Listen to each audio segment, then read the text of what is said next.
Hey everybody, how are y'all doing? Happy Wednesday. Happy Wednesday.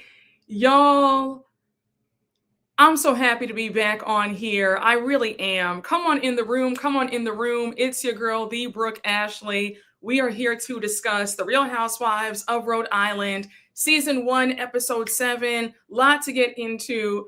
But guys, how are y'all doing? May I tell you something? I'm still on a high from yesterday. I don't think y'all understand that I was crying, like tears of joy, and just the love that I felt on yesterday's live.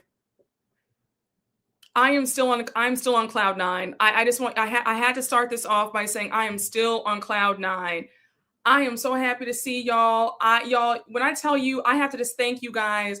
The love that y'all showed me yesterday was on another level. I am still on a high.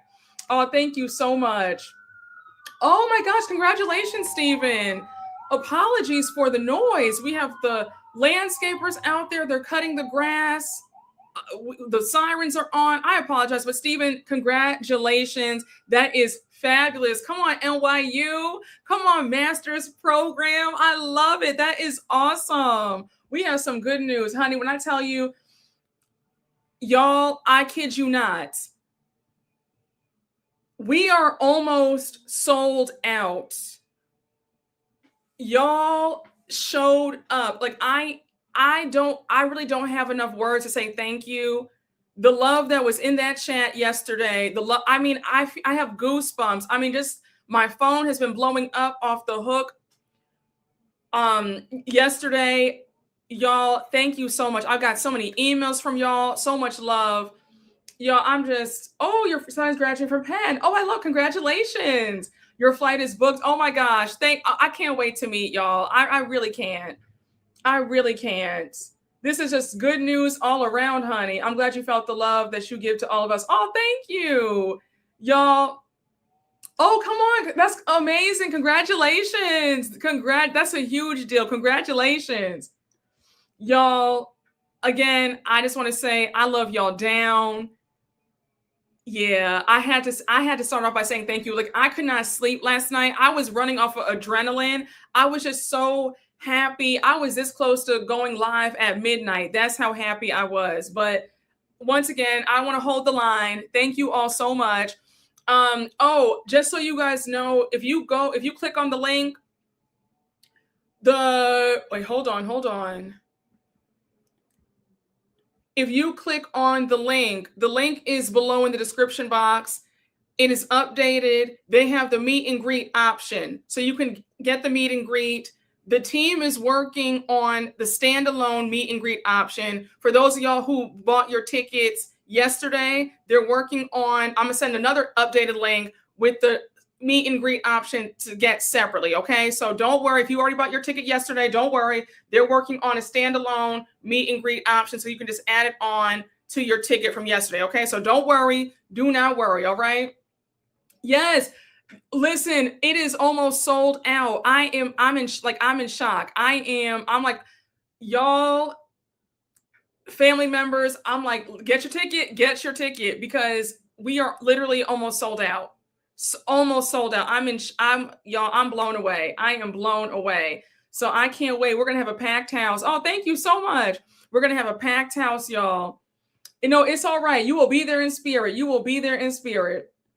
And Lord willing, I will have more live shows, Lord willing. So yes, do not worry. Don't worry. Do not worry. Don't worry. The meet and greet, if you already bought your ticket yesterday, they're going to be doing the separate meet and greet add-on option. They're going to be uploading that today on the site. But right now, if you go on the website to buy your tickets, you'll see that it has the show plus the meet and greet option all together. But they're going to be putting on the standalone meet and greet option for those of y'all who bought your tickets yesterday. So do not worry. Do not worry. Listen, y'all, I'm going to meet y'all. We are going to meet. We're going to touch and agree and hug and all of that. Okay. Yes. Okay. Listen, so many of y'all are coming from the DMV from Baltimore. So the next show is going to have to be in DC, honey. Listen, because the way so many of y'all have emailed me, DM'd me, left messages saying, Brooke, I'm coming from DC. I'm coming from Baltimore. Baby, y'all are showing out. Y'all are showing out. So it's going to be a lot of DC folks in the building, honey. Baltimore's going to be in the building because you guys are showing up and showing out, honey. I'm here for it. Wait, what do y'all say? You're not your Steve Harvey suit, honey. Don't deny me entrance to the meet and greet. You will not be denied, friend. Oh my gosh. Yes, honey. Definitely Chicago. You know I love Chicago. And I have because I can see my analytics of the top cities who watch me, and I have a huge base out in Chicago. And I love Chicago. So I will be making my way to Chicago. I love DC. I love Chicago. So trust me, I got y'all. Okay, I got y'all. Yes, honey, I will. Yes, honey, I love Los Angeles, honey. So I will gladly do an LA show. Gladly. Yes, honey. Baby, it's gonna be so many of y'all from the DMV in the building because so many of y'all, a good portion of the crowd is from the DMV who are coming up to the show. Hey, Pearson C, thank you for the super chat. I want to atone for my comment about Cynthia's hosting. I tried to clarify my comments tone on Monday, but the mods got me out of here. Oh no! Oh my gosh, Pearson. Happy birthday month, Brooke. P.S. I do own a hat. Okay. Thank you so much, Pearson. I appreciate that. It is okay. Listen, things got testy. Sometimes in the heat of the moment, everybody gets put out. But I see they put you on timeout, but you are back. And I know I appreciate that. It is no worries. It's fine. I appreciate you. I really do. I am screaming, honey. Am I ready for the next championship? Oh my gosh. Listen, it's going to be crazy. It's going to be just like last year when they made it to the finals. Oh my, I'm excited for it. It's going to be really fun and crazy. I'm going to be out in these streets though, because okay, it's prime time for the men to be out when the games are on. So girls, make your way outside, okay? The Knicks are playing, honey. Find you a cute bar, all right? Put your shorts on and your heels on and beat that face, okay? All right. Oh, nice. Come on. I know that's right. Well, have fun. Have fun. Get another birthday gift. Yes, honey. I appreciate you for popping in and have fun shopping, okay? You said poor Pearson was blocked and blessed. It's rough out here, honey. We're going to have a good time in Chicago. Yes. No, I'm serious. Listen, I'm putting the girls on. Okay. I'm putting the girls on.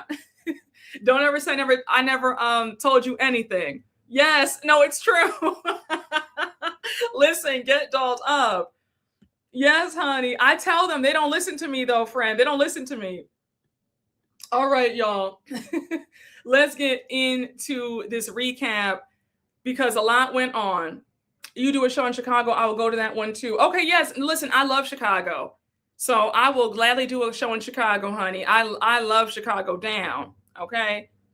Yes, no, it's true. It's true. Listen. Tiptoeing in the heels, honey. It's our time to shine. You said yes. Hey, yes, Bio Miss. I think that you had put Pearson in timeout. You said sorry, friend, but the tone was off. No, wait, hold on. Shout out to my moderators. But y'all, since we have the live show coming up in 2 months, we got to go easy on getting people out because we don't want to get somebody out who bought a ticket. Okay. So we got to be real. We got to be real gentle with it. All right. We can't be so harsh. All right. So y'all pretty much I'll be a little bit more lenient, because we just don't know. So I don't want to. All right, we gotta be a little bit more lenient. All right, so I'm putting that out there right now. Oh my gosh! So a lot of y'all are gonna be sitting up there. This is your time to shine, honey. If you wanna get a few off, honey, now is your time. I'm let it go slightly, okay? Yes, honey. Email that receipt first. The one pass has been upgraded to 3, honey. Okay. All right. Isn't that terrible? You see how folks switch up a mess. But yeah, Jameer, Bio Miss, Ayana, Osman, the Dime 10 Diva, let's not, we gonna ask some questions before we get folks out, okay? Because, all right. After July 17th, that will be it, honey. People are gonna be using their passes, honey. Listen, honey, okay? Yes, honey, you said business comes first, honey. Yeah, honey, slow down a bit. Oh, yes, honey, keep it cute though. But if you should ever want to, get something off of your chest, now is the time to do it. But I'm gonna need proof that you did buy a ticket. Oh my gosh, isn't that a shame? Isn't that a shame, honey? Oh my gosh. Yes, honey. All right, y'all. Let's get into it. Okay, yes, how you say even the trolls' money is good money. Don't do me, y'all. Don't do me. Because I'm like, honey, let's not get too hasty. Pearson might have bought a ticket. Pearson might have bought a live stream ticket. So let's all just calm down and relax. No, it's just in a bun. I just put it in a bun. That's it. You said pat him down, Brooke. Okay. Oh, that's very sweet, honey. Don't now Dorothy, let's not get crazy now. They will still be put out. Oh my gosh. Yes, honey, preface it with I bought a ticket. Okay, yes, keep it cute with Brooke, I bought my ticket, but I disagree, or da da da da da da da. And I'm like, okay, you know what, girl, you good in my book. It's all good. It's all good. All right. I still got all three, honey. Let me test the waters. This is my third time asking. Oh my gosh, you guys are so funny. Oh my gosh, you better stop it. I am screaming, honey. All right, y'all. Let's get into it. Oh no. Don't do me. Don't do me, honey. Everybody's allowed in. Come one, come all. You are so, I am screaming so loud. You guys, you know what? You see how you guys are already starting, honey. Y'all are already starting. Do you see this? Oh my gosh. Oh, thank you so much. Thank you. All right, y'all. Do you see how they're starting already? Listen, honey, y'all had Jameer. Jameer was shaking, drinking his y'all had Jameer shaking. He couldn't even drink his Don Julio. Jameer spent good money on his Don Julio, and y'all had Jameer drinking his Don Julio like this after that live. A mess. You said I had to. I'm screaming. Oh my gosh. Jameer got PTSD, honey. Jameer was stressed. Oh my gosh. Yes, honey. Everybody was fighting down. All right, y'all. Let's get on into it, y'all. All right. Here y'all go. Here y'all go, honey. Oh my goodness. All right, y'all. Let's jump into, because this episode, I have a lot to say. So it is day 2. It's the next morning of their Newport trip. We have everybody getting ready for the day. Alicia's having a full-blown conversation with one of the dolls. Ashley's on FaceTime with Jared. Jared informs her that he's been booked to do some after party, and he's going to be away on Saturday. So Ashley's like, wait, Saturday? That's the Jonas Brothers concert. Now, a quick side note. When I went through a whole rabbit hole of Ashley on The Bachelor and The Bachelorette, or whichever one she was on. And apparently she has a huge obsession with the Jonas Brothers. And that's why she was really into Jared, because she feels like he resembles one of the Jonas Brothers. But I digress. So now, and the Jonas Brothers are so cute, by the way. But I digress, okay? So anyhow, we have Rosie's on FaceTime with her husband, and she's saying that she didn't sleep last night. She was puking all night. Her husband's like, why? So Rosie says, Kelsey was saying that she was saying all these things, that I'm a liar and this and that, and the thing with our house. So Rich says it's projection from Kelsey. She has no property, no real job. She is the thing that she's accusing you of. And I agree with that. Kelsey seems bothered and pressed, a bit jealous, if you ask me. So now we cut to Kelsey and Joellen in their room, and they're talking about Rosie. So Kelsey says, I was saying that Kelsey says, oh yeah, I saw the PDFs of her plans. Like, what is it called? And Joellen's like, the blueprints of her house. Kelsey says, yeah. Now, I want to ask one question. Why are you looking at the blueprints of somebody else's home? And why do you care that much? That's a level of obsession and fixation that's a bit troubling to me. And the fact that you're willing to say that out loud, that you've seen the blueprints of her home, that's wild. Kelsey, you look crazy. You look ridiculous. And I was embarrassed for you. And Joellen's over there gassing you up, making you look even more foolish. You guys both look so pressed by Rosie right now. And I hate to say it. Where are the blueprints for your property? I'll wait. Oh, one more thing.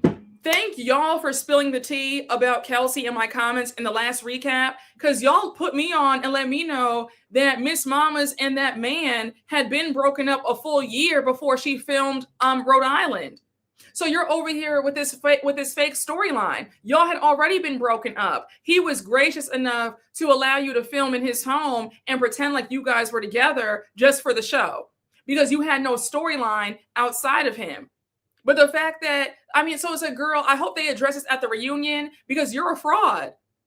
The girls already have the proof. The girls have the receipts lined up on Reddit and all the sites. They said that you guys were already broken up a year before you guys even filmed the show.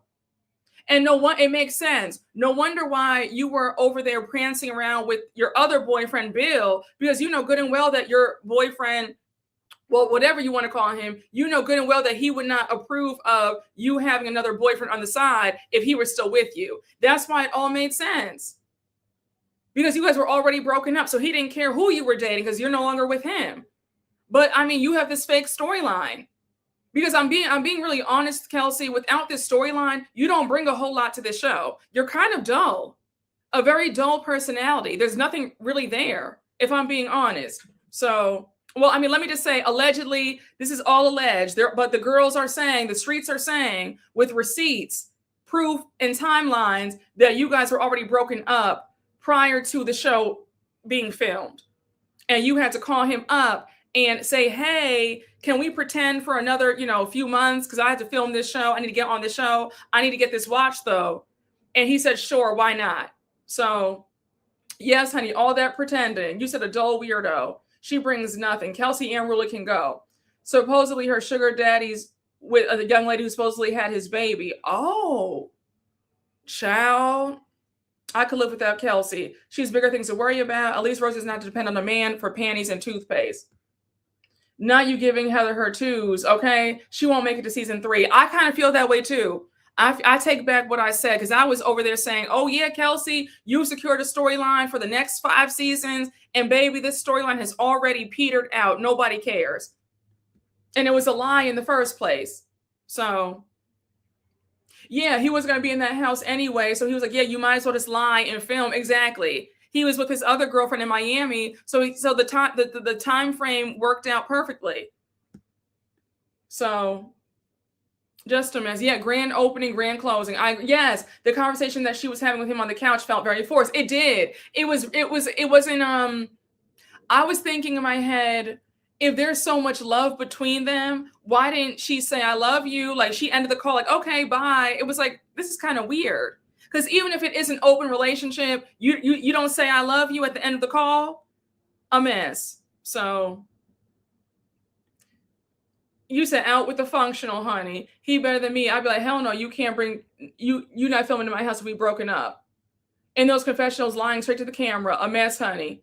I'd be fine with Kelsey if she would just promote her career and rebuilding her life. I hate that she's coming for Rosie instead of seeking a genuine connection. I agree. I think that Some of these women believe that forcing a beef with somebody who they feel is the weakling of the group, they feel like that's the way to go. And 9 times out of 10, it always backfires. So, you said what career though? Because honey, those functional basic hairstyles that she was giving Ashley, no thank you, no ma'am. The gag is Rosie has what Kelsey wants. Yes.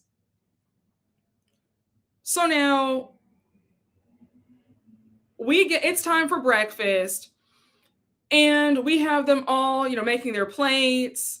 Rosie says that she was nauseous all night. And now she says that she's so nauseous at breakfast as well. She says, I think that I'm just sick of Kelsey's BS. So now Alicia's asking Ashley if she heard Rosie, doing what she had to do in the bathroom last night. Ashley says, no, I didn't hear that, but I was afraid that she would be taken by the ghost. So now Rosie says that she heard some giggling at 3 a.m. Alicia says, oh, I didn't hear that. Do you think that it was the dolls? So now Alicia says that, Ashley says, Ashley leaves from the table. She has to call her mom to check in because one of her sons is sick. She says whenever he gets a cold, he has labored breathing. She says that her mom and her nanny are taking care of her sons because both her and Jared are away for this weekend.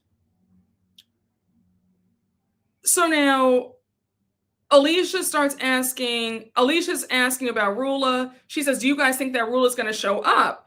So she sends her a text message asking her, if she's going to show up. And she says, I hope that she shows up, but there's a better chance of Brian admitting that he's cheating on her than her showing up to this castle.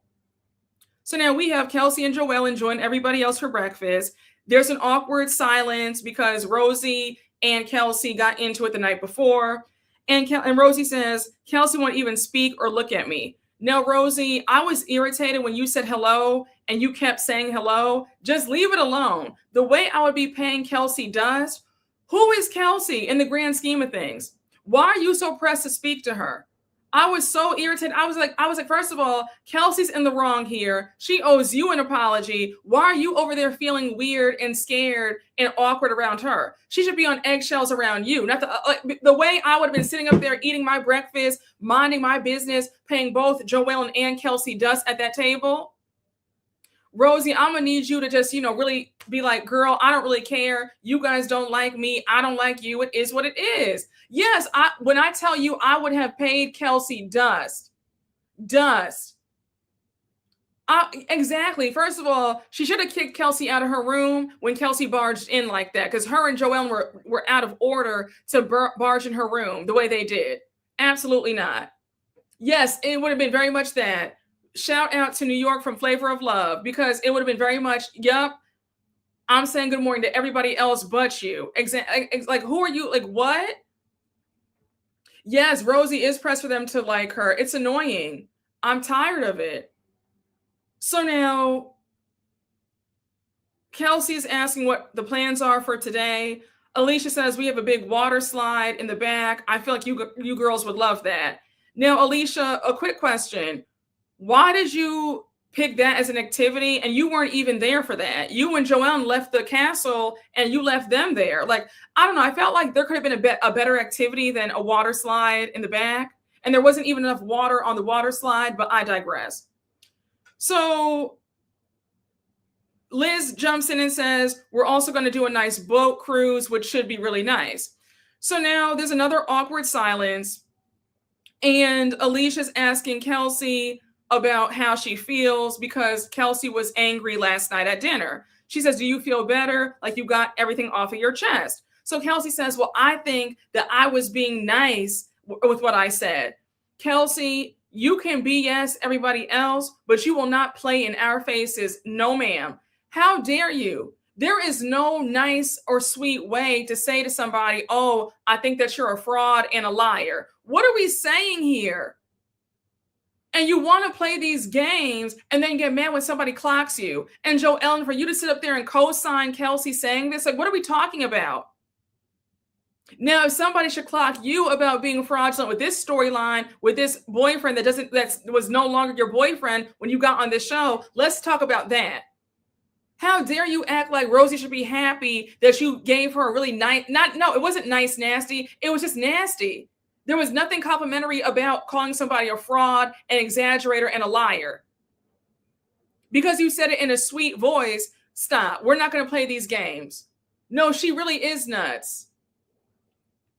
So now Kelsey says, I was giving you credit because I felt like for the first time you were being genuine. Again, Kelsey, let's stop it. Stop. You were being shady and just own it. So now Rosie says, to me, it felt backhanded. That's it. That's all. So now Kelsey interrupts her again and says, but I said it nicely. Kelsey, I really thought I was going to like you, but you have really left such a bad taste in my mouth over these last 3 episodes. So now Rosie says, well, it didn't feel that way. So Ashley now jumps in and says, well, when you guys came up to the room, the past came up. So Kelsey says, well, because, you asked about it. You're asking, what did she lie about? And I told you what I thought. So Ashley says, you think that she's lying, but they're not lies. You asked her and she clarified what you asked her about. So Kelsey says, well, I don't know, what is or who you are, Rosie, because something's always changing with you. The same could be said about you, ma'am. Things are always changing with you as well. Your story keeps changing. 1 minute it's you see you see this boyfriend every 5 months. The next minute is you only see him during the holidays. Now we're finding out allegedly that this whole thing was fraudulent. You guys were already broken up a year prior. So again, if we want to get into the nitty gritty about who is lying, I think you're more of the liar. And how dare you question her? Where do you get the nerve and the audacity? I was so irritated. Yes, how do you deliver an insult in a nice way? Exactly. Yes, Rosie does not owe her a single thing. I agree. Yes, they love that passive aggressiveness. Yes, dish it but can't take it. I agree. So now, Kelsey says, I thought that Rosie finally took the mask off and we saw the true, authentic her. Turns out the mask is still on. It's super glued to her face. Girl, that little read did not even land. That was so lame and so tired and so stale. That's the best you've got. You're just upset that homemade salon that you're working out of is not garnering any money. You're mad that she didn't post your work on IG because it was basic. You gave Ashley that Supercuts-esque bob that didn't do her any favors. Like, let's focus on that. Focus on sharpening those skills. If you're a cosmetologist, if you're a hairstylist, focus on that. Lock in with that. Put your energy into that so you can actually make some money.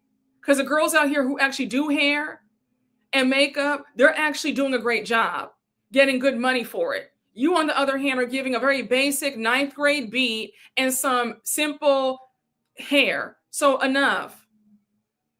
Honey, she thought that she just knew she ate that bob up for Ashley. Is Kelsey even certified? I didn't see her certificate on that mirror. Do some finger waves or something. She does a lot of wedding party makeup out. Oh, she does? Okay, well, congratulations. Happy birthday. Oh, yes, honey. She had that bob completely folded up. Okay.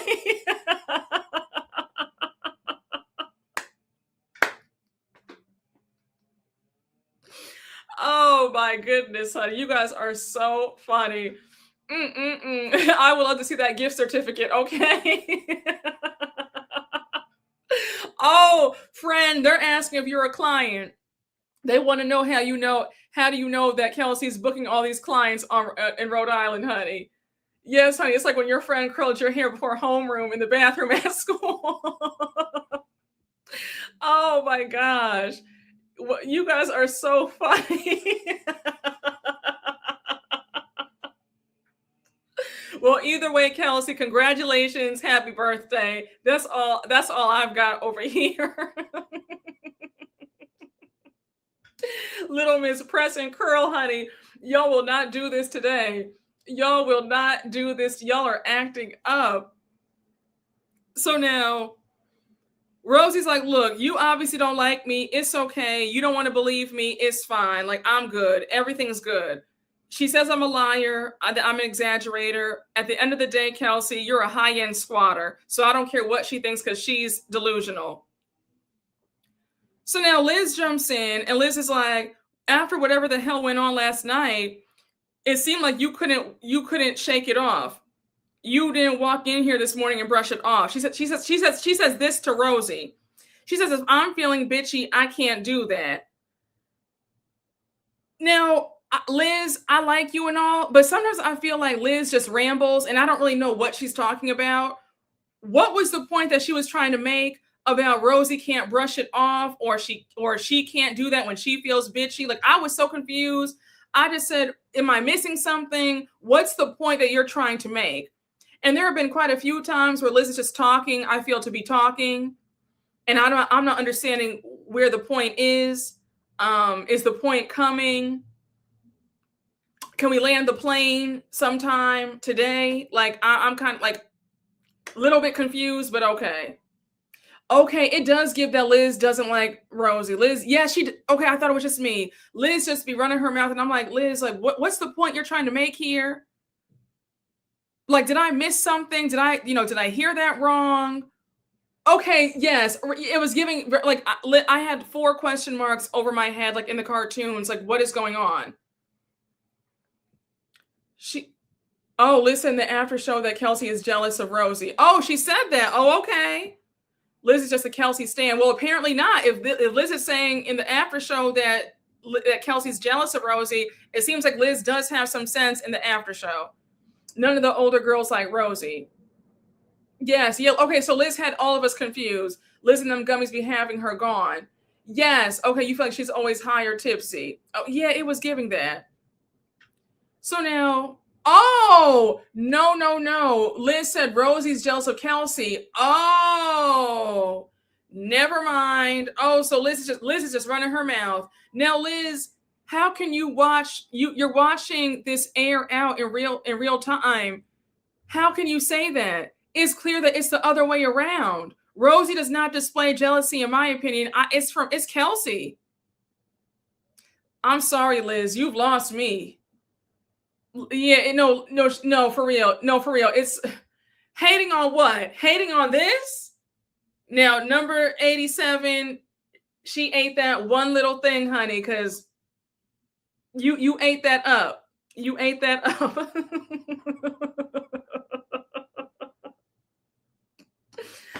Oh my gosh. Yes, Liz is messy, but I don't get jealousy. Yes, same here. I feel the same way. Oh, she's number 92 now. Okay. Oh yeah, y'all told me that in the last recap. Child.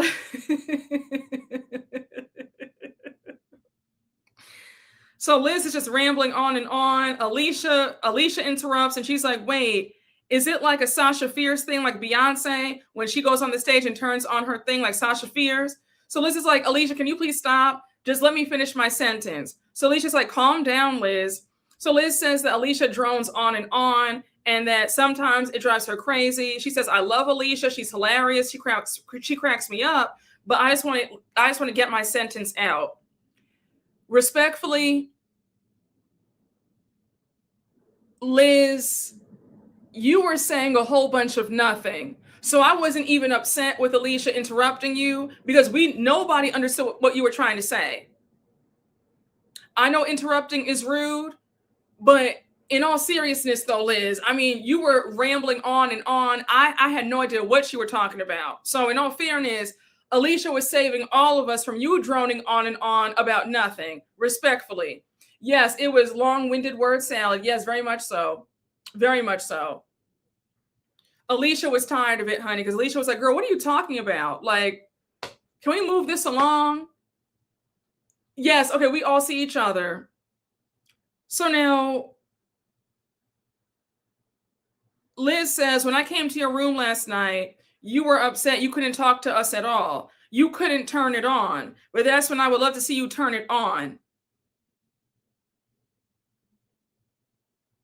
Two people barged into her room while she's getting ready for bed. She's relaxing and winding down. They accosted her at the dinner table, then accosted her in her own room. How do you think she's going to act? What do you want her to turn on? What is she supposed to turn on? Is she the jester that she's to perform for you? Like, I didn't understand that comment. I said, Liz, what are you talking about? Like, I was so lost. I was so lost. Okay, we all see each other, honey. We all see each other, because I was shocked. The way they ganged up on Rosie at that dinner table, and then they did it again in her room. How was she supposed to act when Liz came in there later on to check on her? Like, did you want her to be like jumping up for joy and laughing and dancing? Like, I don't understand. What reaction did you want to see from her? What was she supposed to turn on? You said Liz lost me in that moment. Turn off the weed, honey. Yes, I think that Dolores should have been on this trip. Yeah, I think so, because I was so confused. Dial back the THCs, honey. Now they're about to make us love Rosie. I agree. They wanted her to act a fool. Yes, that's what it felt like. Yes. It reminded me of how they were trying to get Amanda out of character all throughout this season of Beverly Hills. It really gave that they wanted this big reaction. And the way Rosie just said, okay, girl, you don't like me. All right, girl. Like, people hate when they can't get a reaction out of you. And Kelsey and Joelle did want a big reaction out of her. And because for Liz to say that made no sense. You want her to be crying and down and out, or like, what reaction are you looking for? It made no sense. She screams at them when all them hens barged in. Okay. Rosie is carefree and I love it. Yes.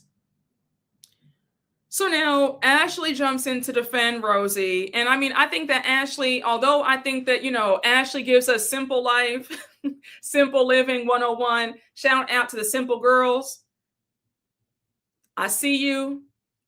Because I don't want the girls to get mad at me, because y'all know y'all got mad at me a few recaps ago when I said that Ashley's a bit too simple and I need her to glam it up just a bit, just a bit, because we want to see the glam and the glitz, not simple life 101. But Ashley, I was here for her defending Rosie. She says maybe if she wasn't afraid of somebody yelling at her all the time, she'd be more comfortable letting you all know how she feels. And she's right about that. Yes, Ashley, I think is better off as a friend of. I think so. I don't know if she's full-time status, and that is no shade.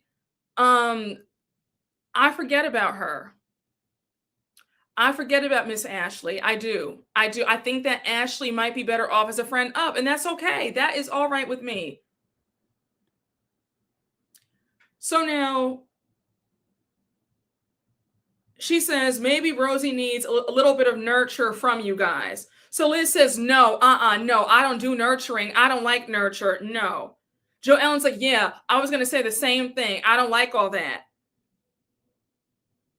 Liz, you're the first one who's always complaining about how they all view you as scary, but how deep down inside, on the inside, you're as soft as a pussycat. You're just really sweet and tender. Which one is it? You're always getting mad about how people view you, that you're this hard, tough woman, but now you're mad that somebody's saying, oh, well, you could be a little bit softer. You always say that you have this soft side to you. So now you're mad at somebody saying, oh yeah, you could be a bit softer to her. Like, I'm like, Liz, you lost me in this episode. I am not going to hold you. Yes. Okay. Y'all, I'm so happy to know that we are not crazy, that I am not crazy in here. I thought she was a sensitive gal. What happened to that? Now she doesn't do the soft stuff. Okay. We all share the same brain. Exactly. She's not kind. That pissed me off. Yep, both Liz and Joelle jumping down Rosie's throat like that. She wants it both ways. Is Liz tough or is she just mean? Yes, Liz wants to have her cake and eat it too. It's all fake. Liz loves the attention. So do they all have parental trauma? Nobody understands what they mean by nurture. I think that they were being obtuse because it's Rosie. Because if somebody else had said, well, nurture them or show them some love, she would say, okay, you know what, you're right. But because it's Rosie, she wants to be a contrarian. Whatever they say, she's going to say the opposite. That's what I think.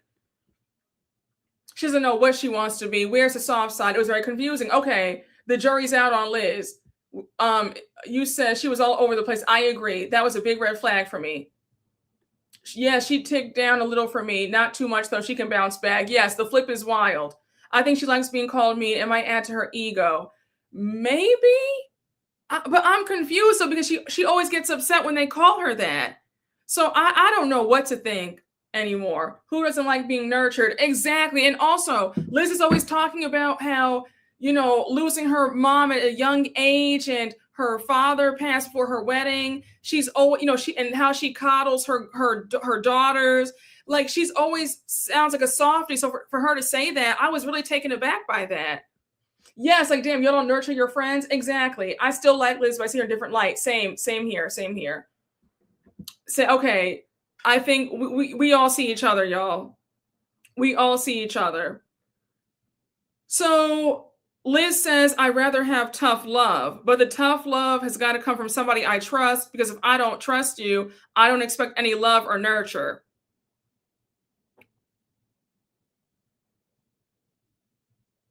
I'm not going to hold you. I can show you all my notes. I wrote 3 question marks. I don't know what the point of that was. I was confused by that entire statement. Liz was literally rambling on and on, stringing words together. We go from I prefer tough love to, well, I don't respect tough love if it's not somebody that I don't love, and please, I don't do nurturing. Okay, we all see each other, honey. We all see each other. A bunch of word salad. No, for real. She wants people to coddle her, but doesn't like to coddle others. Very much so. Pick a lane, Liz. Yes, SOS. Yes, Liz needs nurturing from that husband who's always gone all the time. Liz, baby, you have a very traumatized view on relationships. Yeah, I was so confused. Okay, y'all, we just babbling, honey. We all see each other, because I said, I don't know what she's talking about. None of this makes any sense. So at this point, Ashley starts crying because she's frustrated for Rosie, and they're all like, oh my gosh, here she goes. She's crying again. And Joelle's sort of making fun of her for crying. And so Ashley's like, I'm fine. I'm just sad for my friend. Rosie's like, girl, it's okay. I feel like I'm going to get sick again. It is what it is. I'm tired. So Alicia says, it's supposed to be a fun girls trip, but all the girls are getting on each other's nerves. You can't find any resolution with folks who just want to misunderstand you and poke at you for no reason.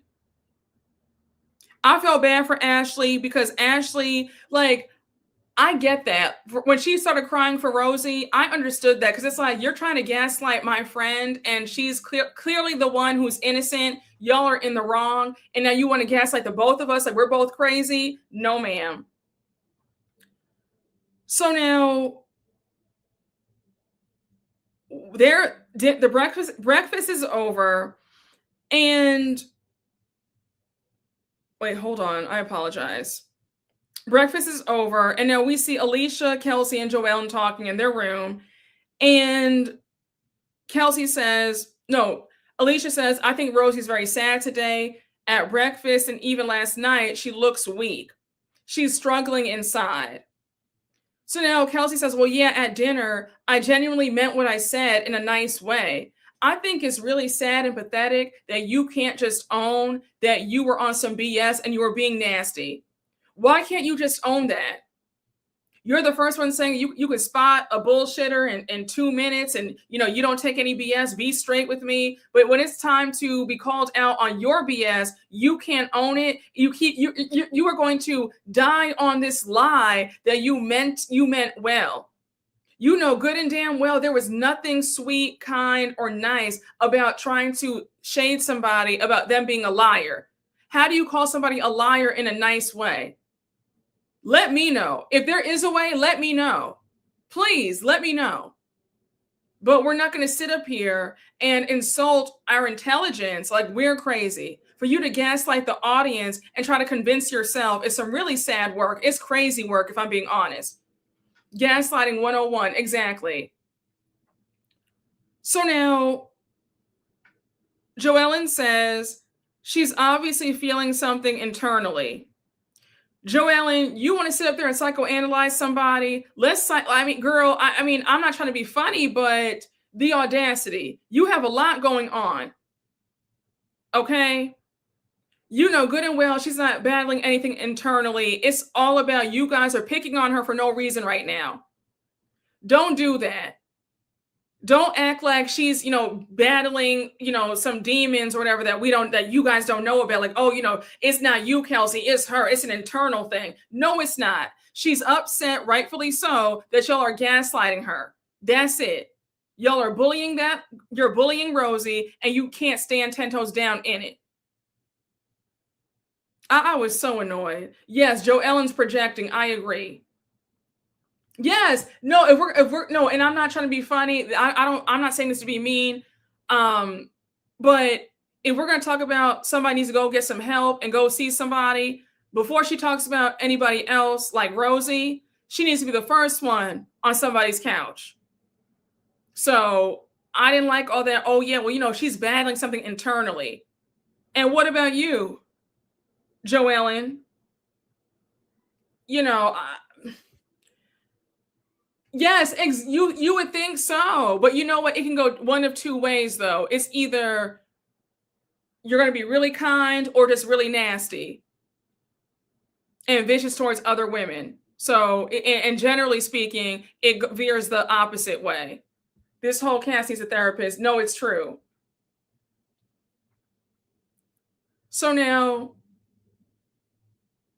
Joellen says, maybe just talk to Rosie when there's no one else around. There's no act or facade. Alicia says she's actually good one-on-one. So now Kelsey says, I do find it weird that Joellen is trying to be the mediator between me and Rosie, because if I stepped in between her and Rula, she wouldn't be happy about that. So now we see Kelsey walking into Rosie's room. She's asking how she's doing. And I don't know about y'all, but I'm petty. There was no knock. I mean, you can't knock on the door and ask if I can come in. You just walk right in. You just waltz your behind in and said, oh, how you doing? And plopped down and sat down on the couch. No. You ripped me a new asshole for no reason at dinner and at breakfast. You won't own up to what you did. The least you can do is knock on my door and ask if I want you to come into my room. For you to walk in like that, and see, I'm petty. I would have said, get her out of my room. You can't come in. I don't want to speak to you. We can speak outside. We can speak somewhere else, but not in my room. I was irritated. Yes, unless we're on super close terms, you better knock on that door. I was so, yes, honey, no decorum whatsoever. Yeah, I'm petty too. I've been petty since day one. I'm going to act a fool every chance I get. Listen, yes, her second time doing that. Listen, honey, there is no home training at all. Didn't Sutton do that to Crystal Minkoff? She did on Crystal's first season too. So now Rosie says that she feels nauseous, and Kelsey says, obviously you feel uncomfortable, I feel uncomfortable, we keep missing each other. Sometimes I have an attitude or my attitude is too harsh. The problem is I don't know you well enough to understand how I can talk to you. You don't have to know somebody well to give somebody basic respect and common courtesy. You don't need to know me on a deep level to know to not talk to me in a nasty tone and call me a liar.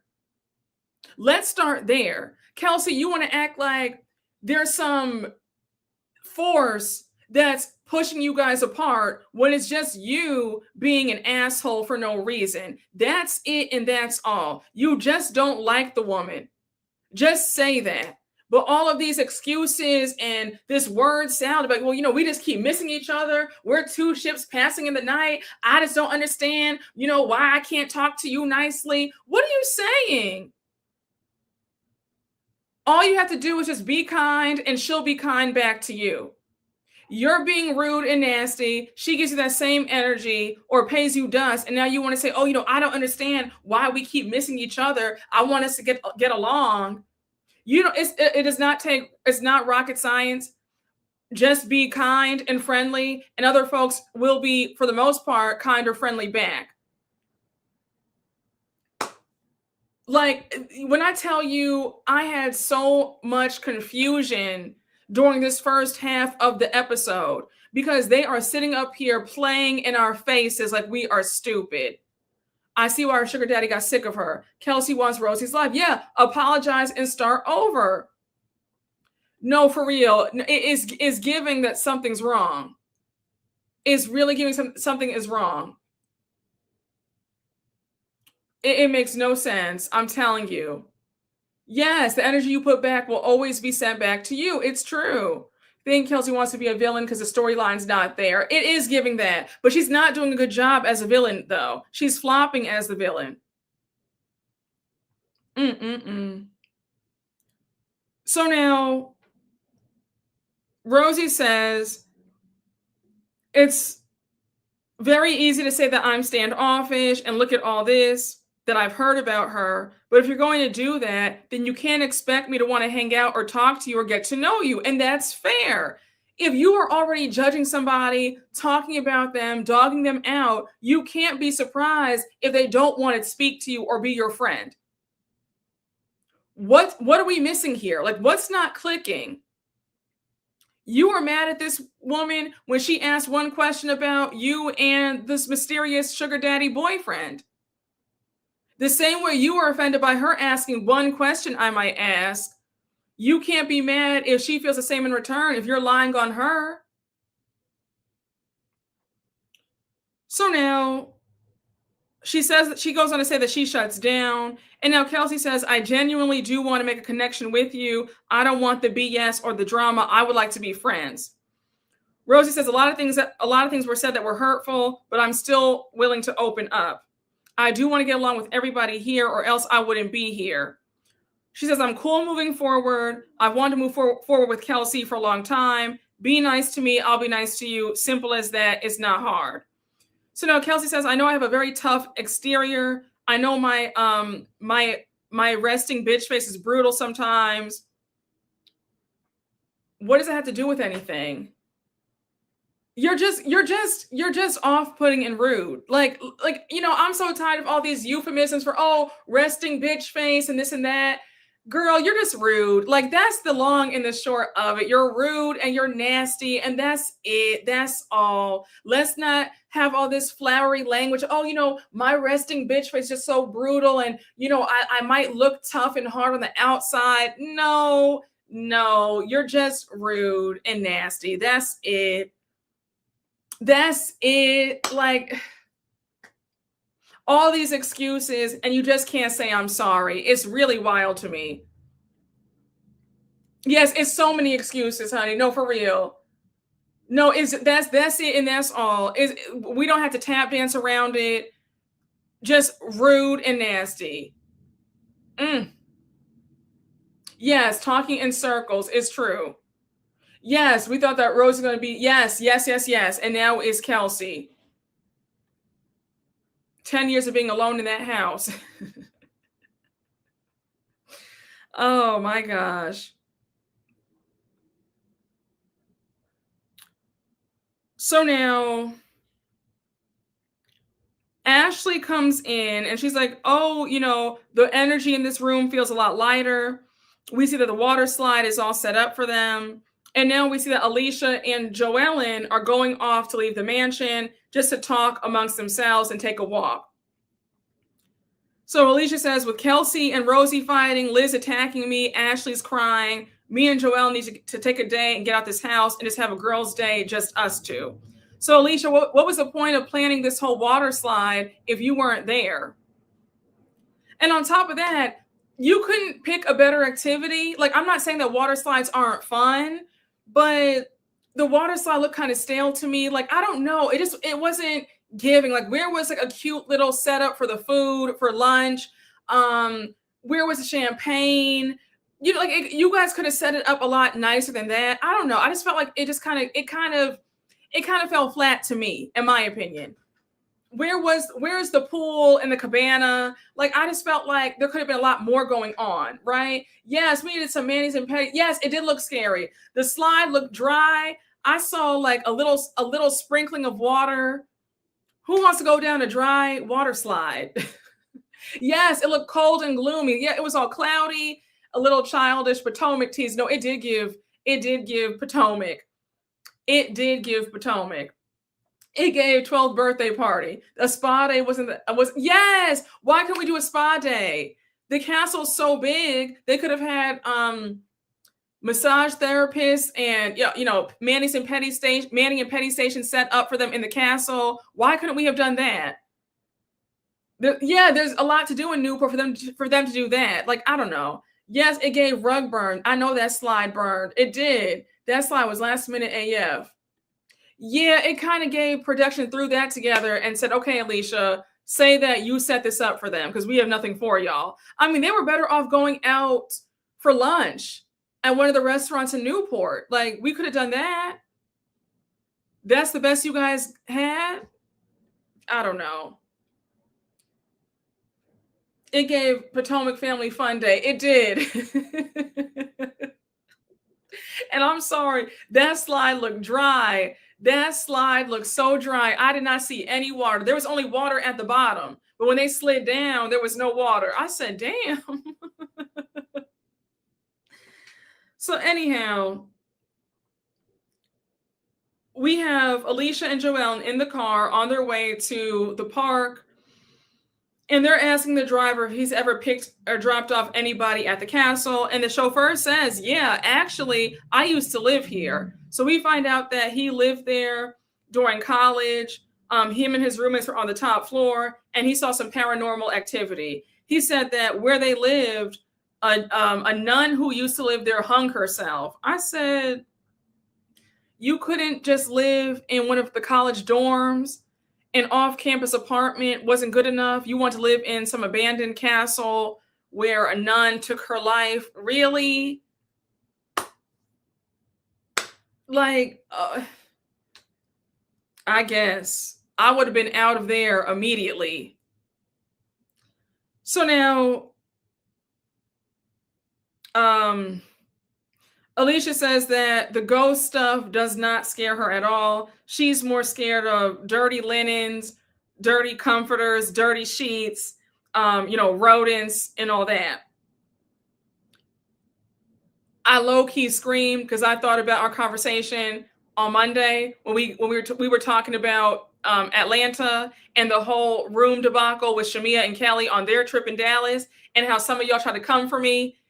Yeah, and that was a really nice back and forth. So I thought when she said the dirty sheets and the dirty linen, I was screaming because I said, yeah, we were just talking about that in Atlanta. Yeah, don't say dirty, child. I'm scared of all of it, okay?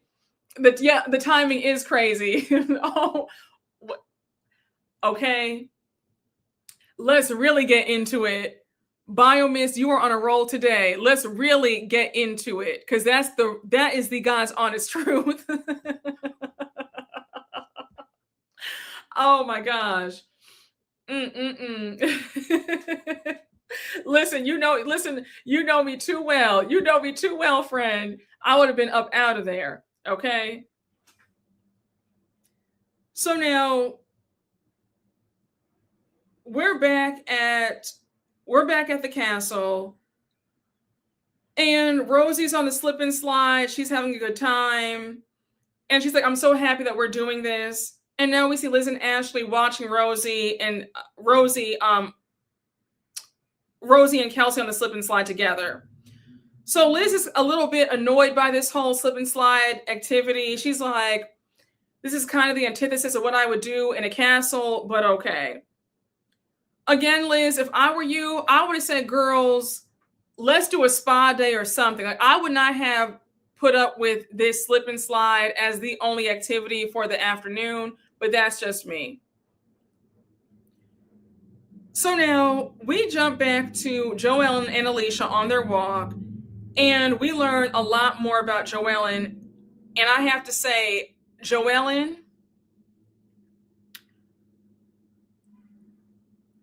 I am not sparing your mother. I am not sparing your mother. I have an issue with deadbeat parents, with abusive parents, and your mother was so evil for what she did to you and your sister. And I will not be mincing my words either. I get on every deadbeat parent that comes on TV, especially Housewives, and your mother will not be spared. I could not believe what I heard. So Joellen says, I'm happy to be away from the group. Last night felt really deep. Alicia says, I know. I felt like I didn't get to ask you about your mom. Alicia says, it's funny hearing about your mom now because growing up, she was always so jovial and so chipper. She would always say, hi, Alicia. She was always so bubbly. So Joellen says, she was really tough. She says, I think that Alicia's impression of my mom is the one that she portrays, this Southern belle. Kind, caring, and loving, but my mom was not maternal. She was the complete opposite. So here's my thing.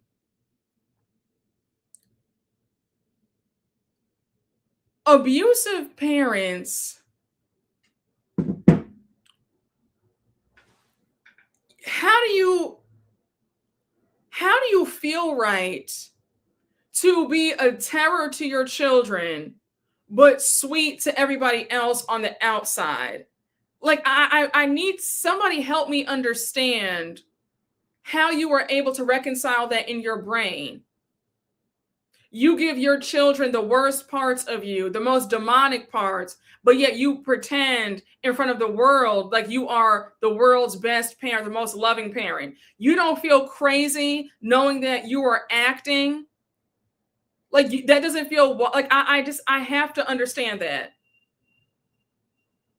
When I tell you, I would love to know. When I think it's so wild to me how folks feel like they have to have children. If you don't want children, that is okay. And if I'm being honest, I think that a good 70% of parents out there should not have had kids. Because there is no love, there's no affection. What are we talking about here? It's crazy.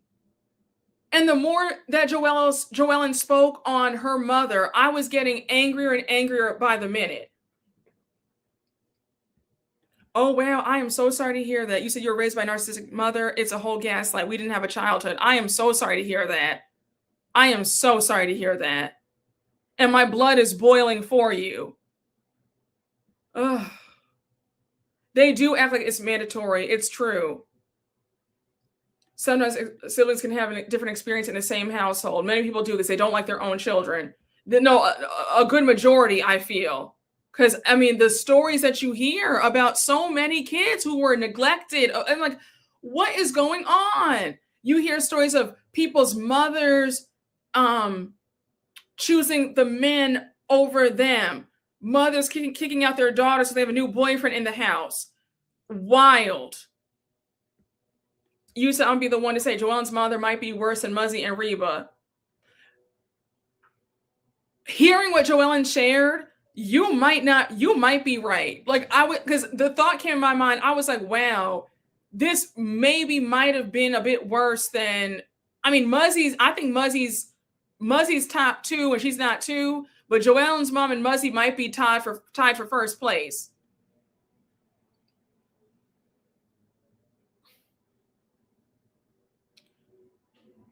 So now, Joellen says that her mom is very triggering, and she says that her mom did not like her. So now Joellen says, I always ask, what did I do that was so bad that you would put me in a place with, now I can't say this word on YouTube. The word rhymes with the word rhymes with grape. So I can't, so she was put in a place with those people. She said people, unalivers, people who, convicts, a mess. Alicia says, seriously? Joellen says yes. 99% of those people that were in there were court ordered. And then you have me in there. I was floored. Joellen says that her mom told her that she sent her to these places because she didn't know what to do with her or how to control her. She says, my mom knew that I was not on drugs. I did not drink. I was a straight A student. I was not an out of control kid. Her biggest problem with me was that I had big boobs and the boys liked me. I had to pause and stand up for a minute. I said, come again. I said, you want to talk about jealousy? I don't care what anybody says. Jealousy will never, that's it and that's all. Jealousy will never, ever be normal over here. Jealousy is as cruel as the grave. And y'all can fight me down if you want to, but I will always stand by that. Jealousy causes folks to do things like that. They want to put you in harm's way. Her mother probably wanted her to be harmed in those horrible places.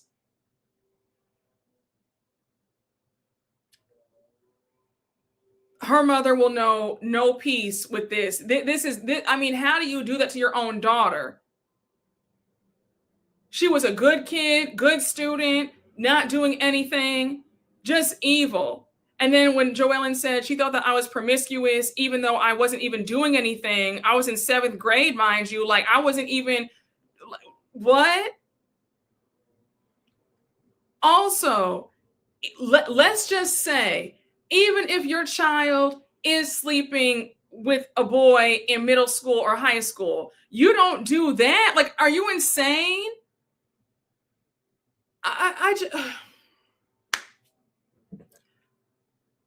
She deserves the absolute worst.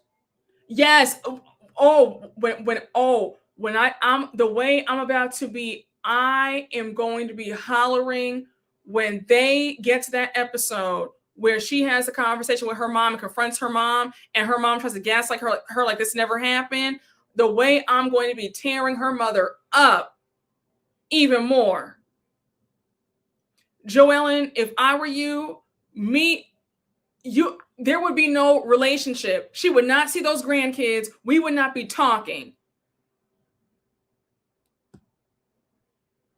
Y'all, I was so mad. I was so angry.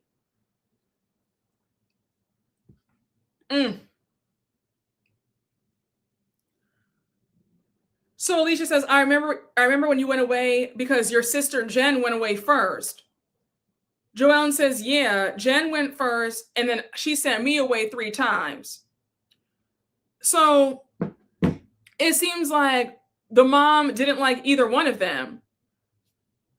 Am I off base to assume that there were no favorite children because she seemed to have an issue with both Jen and Joellen? Now, another thing, when Joellen went on to say that the first time she got sent away, she was in 7th grade. It was a drug rehab. She never did drugs, never drank alcohol. And after a week, the people at the drug rehab realized that she wasn't a troubled kid. They sent her back home. After this happened the first time, okay, you think she hated Joellen a little bit more. Joellen's mom wanted sons. Jesus, it's giving she would not have done this if she had had sons instead of daughters. I have to ask this.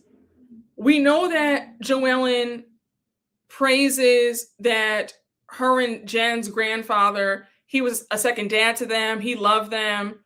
Where was he, though, while this was going on? I'm sure he knew that his granddaughter was, a good kid. Did she say, Grandpa, like, pick me up? Mom's sending me away for no reason. I'm not doing anything. Can I live with you? Like, I'm confused as to where he was when all this was happening. Because if he was a second dad to her and Jen, he should have been like, no, babe, the kids are going to come live with me. You're not sending them away anyway, not my grandbabies. So I'm surprised that, like, this all happened while her grandfather, who was a second dad to both of them. Like, I'm confused. You said it wasn't a mistake because she did it not once or 3 times. The mother probably lied to him about what was happening. Oh, that's a good point. That makes sense. It's giving that makes a lot of sense. Many times the family placates the abusive mom. True story. Jesus. The mom probably told them not to say anything to anybody else or they would be hurt more. Okay. I can see that too. I wonder where the dad was. Yeah, I wonder too. I remember she said that her dad was a flight attendant. It seems like were the parents divorced? Because I know that her dad passed away in adulthood, right? But he was still around while this was happening. Notice we've never heard her talk about the dad being around. So it's given that the parents were divorced and he was just away on the planes as a flight attendant, because I'm confused as to where the dad and the grandfather were while this was happening. There's something else deeper. Yes, I thought about, oh my gosh, yes. Oh my, that story was so sad. Oh my gosh. You said traumatizing to me. Some mothers are jealous of their own daughters. It's definitely that. Could this be the reason the mothers didn't want to parent? I think it's both. Her dad probably thought they were in boarding school. But then again, the mother doing all this could stem from trauma that she experienced from her own parents. I wonder if she was placed in a program. But you're supposed to break the cycle. And I'm sorry. People know what abuse looks like. If this were done to her, she should have known better. You don't do this to your kids. Because I'm sure she felt like, why are they doing this to me? If this happened to her mom, it should be an automatic, I will never do this to my kids. But some of these parents, they want to inflict pain because they had to deal with so much pain and trauma. Yes, it's not an excuse. I agree. In some households, mothers have the final say. My mom made all the decisions with us. My dad was let my mom run the show. Oh, wow.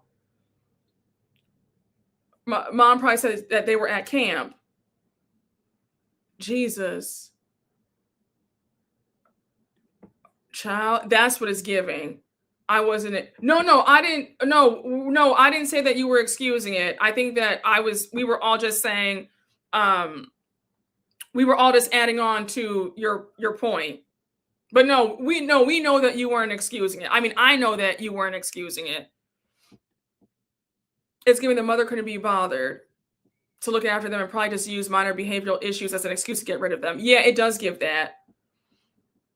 I think only a therapist can get to the bottom of what really happened and why both Joanne, her mom, and her sis. Jesus. Yes, because I do want to talk about that, because when she said something else later on,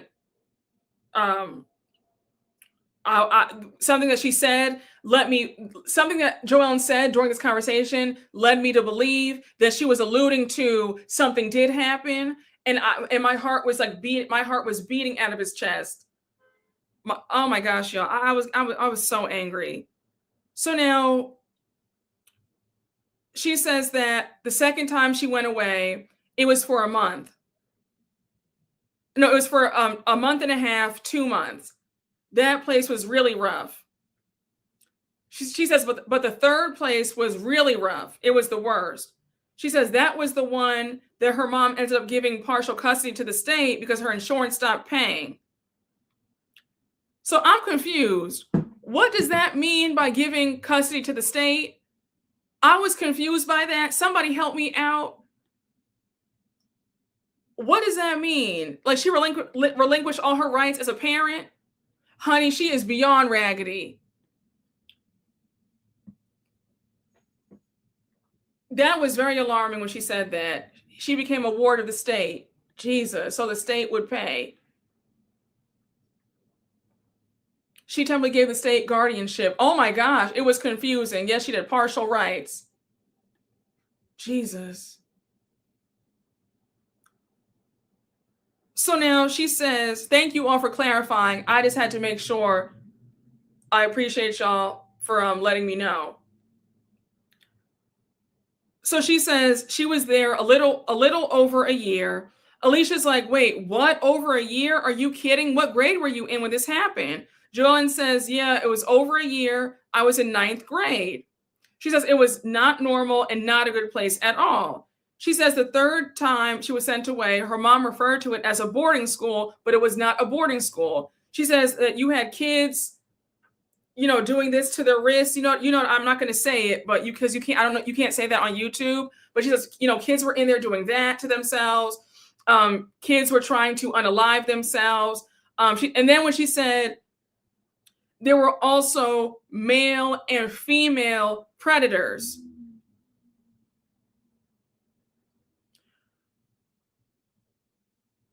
I don't know what it was about when she said that, but I immediately got chills, and I immediately felt like, was that her way of alluding that something happened, that she wasn't safe from anybody, that the men and the women, or the girls and the boys, that were both on some. Y'all, I was so, you don't understand. I had to pause several times during this scene. I felt so bad. She says the state said, no, they would restrain kids, she said. And then you hope that the adults who run these programs aren't also on some sick stuff too. Because a lot of times these, you'll have adults in these fields working in these facilities, and they're on some yeah. So I hope and pray that did not happen. I really hope and pray. Yeah, no, it did. It was very, listen, I was so upset hearing this. Yes, when she said restrain, my mind went to that as well. I said it seemed like it was that as well. Oh, damn. They don't care about the children there. They lie to social workers all the time. Gee, the mom needs to be locked up. I agree. Okay, okay, so those were my first thoughts when she said that. Most of them were.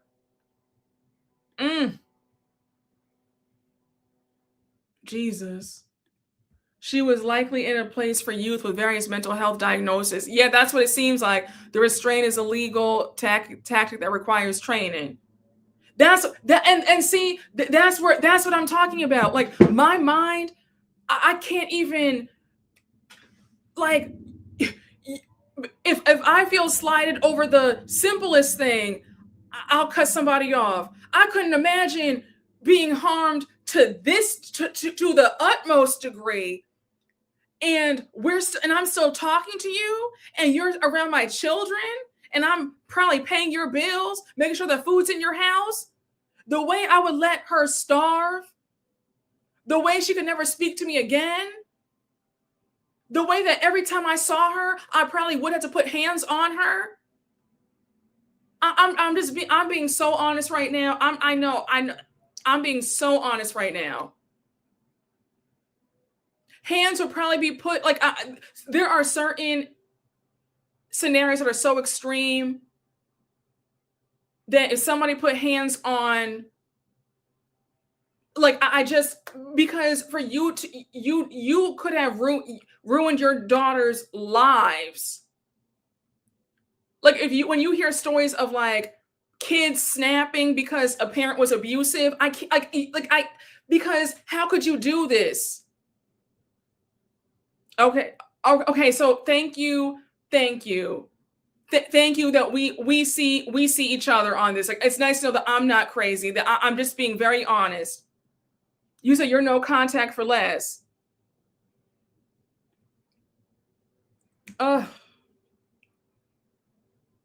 You said the way the Bravo platform is going to probably get that mom information. Well, I'm sure we'll see her mom singing a different tune. Listen, because that always happens. Now Muzzy's over there upset and mad at everybody, but how we tore her up. So don't be surprised, and apologize to Bronwyn. Bronwyn got an apology because of us. So Bronwyn, we need to hear a thank you from you. Okay? Yeah, I'll bet. Yeah, you're right. I'll bet you money too that come season 2, the mom is going to be talking about, I'm sorry, bringing her flowers, kissing her feet, rubbing her back after, because the way we are tearing her up now. Yeah, I never speak to her again either. Never. Yeah, I don't know why she has her mom watching her children. So now, when Joellen said that she's trying to block all this out, no, Joellen says the state told her mom, okay, we're going to take 100% control of your daughter. So she says that her mom did not want to lose custody, and she decided that on that day, it was okay for her to come back home. I have no words. I have no words. So now she says, I tried to block all this out. It was such a bad time, in my life. And then we find out that Joellen tried to take her life at times because she was so depressed about what happened to her.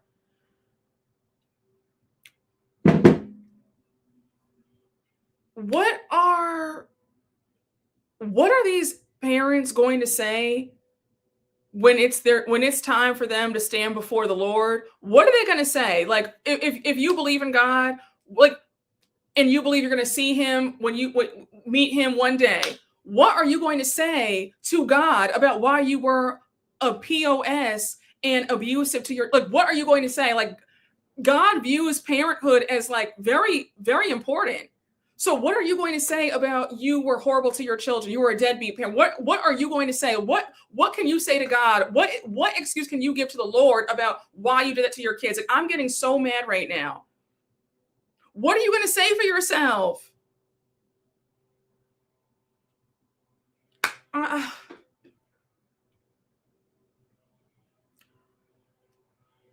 What are they going to say? What are they going to say? Please, I just need to know. What are they going to say when they stand before the Lord? They're going to be trying to make a joke. Oh, you know, God, I was just playing, God, because what are you going to say? What words are going to be coming out of your mouth? Please. They're not going to be able to say anything because it's got I just have to know what goes through your mind. Like, how can you do that to your children? How? I just get so upset. I really do.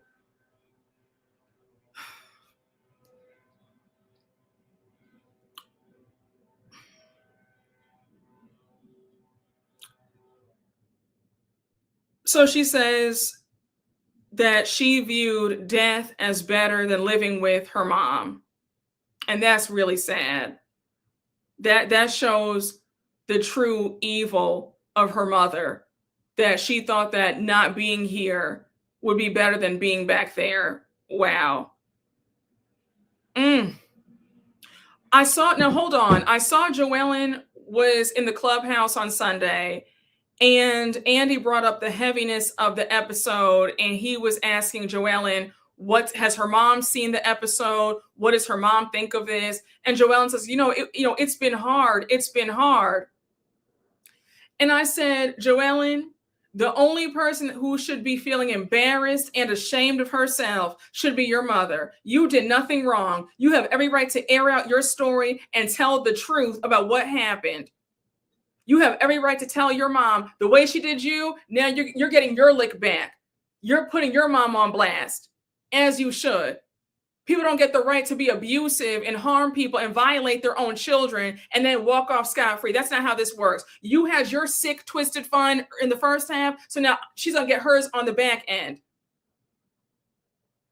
I don't care how embarrassed her mom feels. It's what she deserves. And it's still light. How dare you? You don't get the right to abuse and use people and violate people and just, harm people to the point where they want to take their lives. And now you got to sit back and say, oh, it's hard for me and putting our business out on Front Street. Are you insane?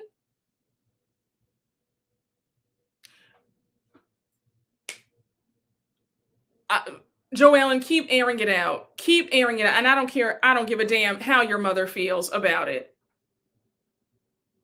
She should feel embarrassed. She should feel guilt. She should feel shame. And live with that for the rest of her life. Because how do you do that to your own daughter?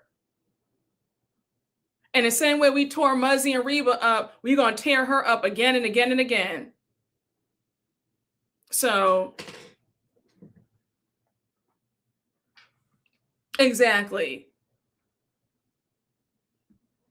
I hope so. No, I hope so too. I really hope that she's relegated to staying inside, not even coming outside just to even, pick up the mail from the mailbox. She should feel bad. Exactly. Yes, it does give that. It does give that they were beefing the whole time, her and her sister, because the mom was probably orchestrating the whole entire thing for them to be at odds with each other. Then the trauma bond developed and they became close. I agree with your sentiment. Yeah, no, it's not enough. Embarrassment isn't enough. You're right. No, me and you see each other. You and I see each other. Embarrassment is still too light, in my opinion. You see how Kathy glazed over what she did to Paris? Yes, she glossed over it real quick and blamed everybody under the sun about, oh no, because I had no idea and I thought that it was a great private school. No, first of all, let's really get into it, because baby, if you read The House of Hilton, for all y'all who read the book, they said that Kathy was glued to Rick's hip. She did not let that man out of her sight of vision. Okay? So the fact that they said she chose to follow Rick to every meeting, on every trip, she was right there in every business meeting because she was too afraid that somebody else might get him. She was too busy following a man, her husband, around, and left those kids with the nannies and whoever else for 300 days out the year. Those kids only saw them on holidays and maybe on spring break. And they said she could not be bothered to be a parent. And that's why I think it's so funny now that she's on Beverly Hills now as a friend of, because I'm like, oh, we all know that you don't let Rick out of your sight. So the fact that you're actually doing a show and being on trips when you're not with him, I said, I'm sure he's happy to have the break. Yes. She was Kathy Hilton. Yes, the white version of Jackie Christie. Very much that, because Jackie Christie, the same thing too. There were rumors allegedly that she bought a separate house for her and Doug Christie, and the kids stayed with her mother and the nanny in the house next door, because she didn't want anybody intruding on her alone time with her husband. You know how crazy that is? You know how crazy that is, that you love a man that much, that you love a man that much that you're going to do that. If a man wants to cheat on you, he'll cheat even if you are attached to his hip. It's crazy work. Exactly. And on top of that, the way that they met him, because she hit on him. Let me just, if you read the book, a mess. A mess.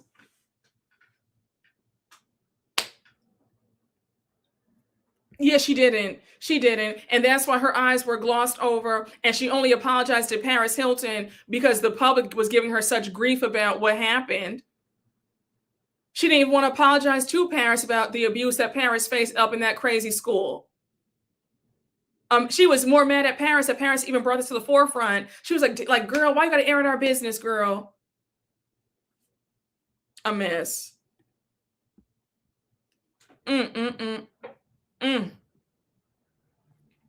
Just craziness, y'all. Yes, and the men agree. So the children have no sane parent. Exactly. Yep, that's why Kathy did not know that Paris was having her baby. Exactly, because Paris kept her pregnancy hidden, honey. She said no. Because she called her at the hospital. So okay, come to the hospital, mom. Kathy had no idea that she was having a grandchild. You know how sad that is, and that's why Kathy always trying to act like they're just so family oriented and all this stuff. No.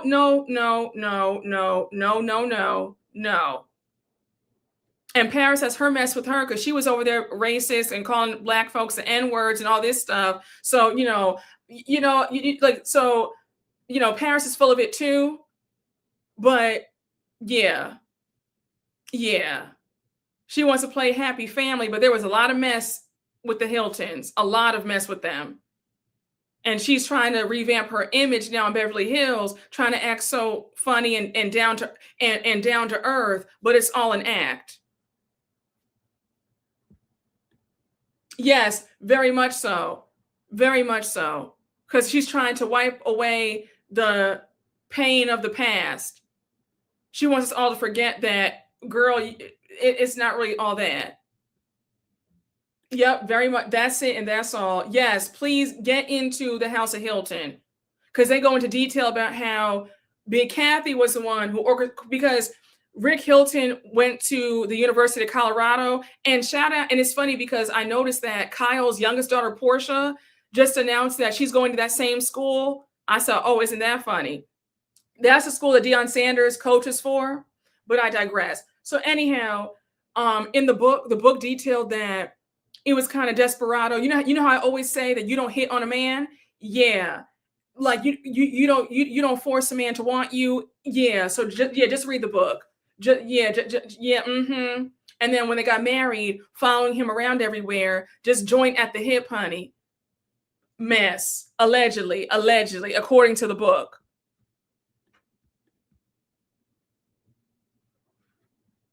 Child.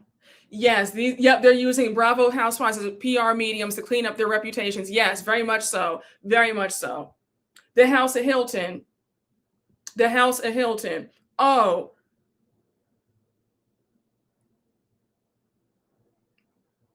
the book talks about that too. Because yes, they're very close with LaToya Jackson, but they said that their mother was did not like at all. She only tolerated the rich and famous of us, right? But then would be jealous of who had more money and was very of them because it was kind of like who the f are they, were like how are they, and really because by they've been rich for a long time. They moved out of Gary, Indiana, like quickly. Yeah. Mm-hmm. A mess, y'all. Yes, that's exactly what it was. Child. Very much so. We'll be here all day, friend. Oh my gosh. Yes, I did. We were talking about it yesterday on yesterday's live. I watched. Oh my gosh, Michael was so good. I was. It was so phenomenal. Oh my gosh, it was almost like he was still with us. Oh yeah, you said Kathy, Michael, and Latoya made an agreement. Yep, to name their daughters Paris. They sure did. Yup, God only knows what Kathy said on that trip when she had. Yep. When she had that episode. Yup, that the infamous Aspen trip. Be clear, they do have footage of that, but it will never see the light of day. And even though Rena and Erica are full of it, they listen. And be clear, Bravo paid everybody in that members only club to keep their mouths shut about what they heard from Kathy Hilton. So I'm gonna just allegedly, I'm gonna just leave that there, honey. I'm gonna leave that there. So, oh, come on. Your niece is graduated from that. Oh, the same college. Oh, with all honors and accolades. That's awesome. No nepotism, just smarts and hard work. I know that's right. Congratulations. It was slick. And she was talking to that DJ crazy. She probably said, hey, you better play the music that I want to hear. She's probably calling that DJ all sorts of names because Erica said that she called the DJ some stuff. So I'm sure she was, and if the DJ was, I'm sure she was talking real greasy to that DJ. Yeah, that's what Erica said. She said Erica said she said that. Erica said you called that DJ a mess. A mess. A mess. And because there was no footage of it, they couldn't, it was their word against hers. A mess. Yes, honey, that footage is still locked in the vault. Kathy's publicist was at the reunion. Well, yeah, but think about it. That's what Nikki and Paris were saying back in the clubs back in the day. They were talk about just horrible.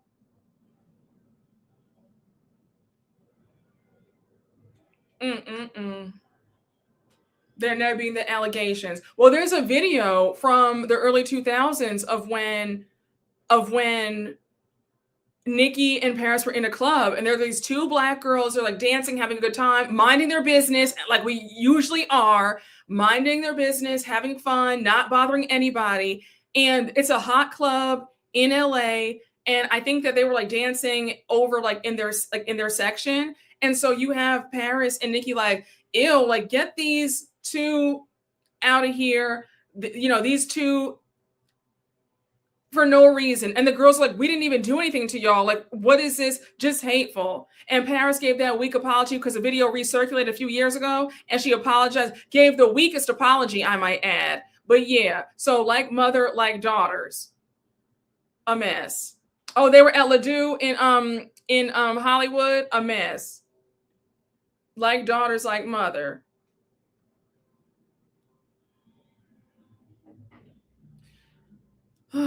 Just a mess, y'all. We'll be here all day.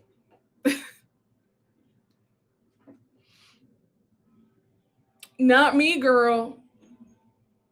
Listen, they might get a little laugh here and there if it's something's funny, but I don't know. I'm not buying any of the merch. I don't have any of the Paris Hilton perfumes. Godspeed. I don't buy Kathy's tequila. See her at Bravo. I saw her at BravoCon. I met her, talked to her. She was friendly because she knew she had no choice. But that's where it starts and stops. Yeah, you said we, honey. You guys are so funny. You said, who is we, honey?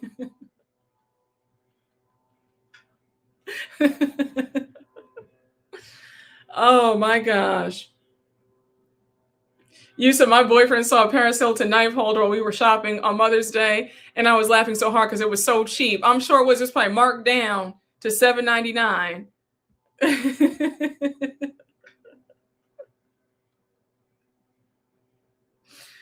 Oh my gosh. Y'all, let me read some super chats. I apologize. Hey, Cheap83, thank you for the super chat. Joellen aired Mama out on Mother's Day, the irony. Yeah, I was here. I said, as she should. As she should. Hey, Sweet Honey X, thank you for the super chat. I literally can't believe Joellen allows her mother to watch her children at present time. I could never. Sorry, not sorry. Same here. It absolutely not. She would never see her grandchildren. Hey, Robert B., thank you for the super chat. I emailed you earlier, but I just wanted you to ask directly, do you think it's okay to get to New York Friday morning, early afternoon, or is that pushing it too close? I can't wait to meet you. Hey, Robert. Oh, yes, I saw your email. I emailed you back, by the way. I'm excited that you're coming to the show. Are you flying in or taking the train in? I would say if you get to New York, your best bet, I would say get there Friday morning. Give yourself some time. You could take a nap. Get ready, do a little sightseeing, whatever. I think the early afternoon, the earliest I would say 1 or 2 p.m.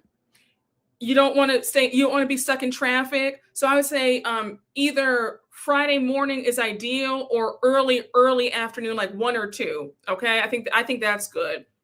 All right. But I think your best bet is Friday morning. That way you just don't have any worries. You'll be there.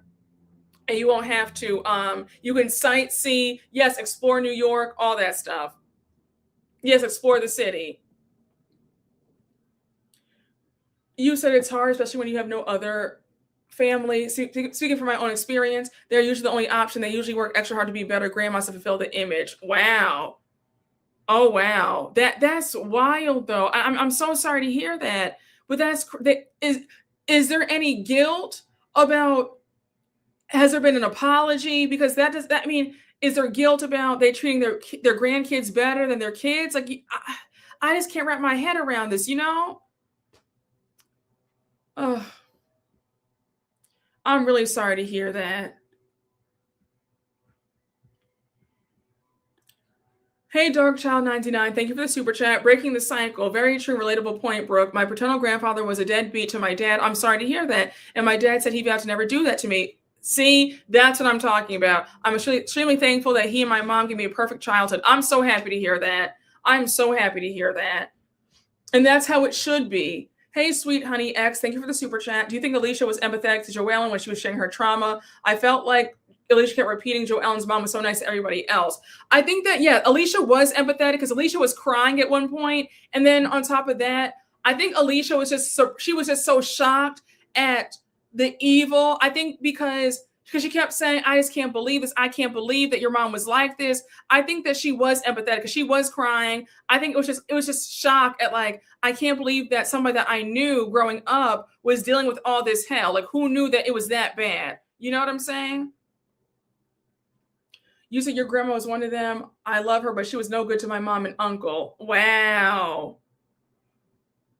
May I say, I think that, has there been an apology? And also, I feel like, I'm so protective, so I feel like I couldn't, like, if I find something out, I don't even want to speak to family members if I find out that they were mean to my parents. You know what I'm saying? So it's like I could not even be nice to, if that were like, I don't know, but I just terrible.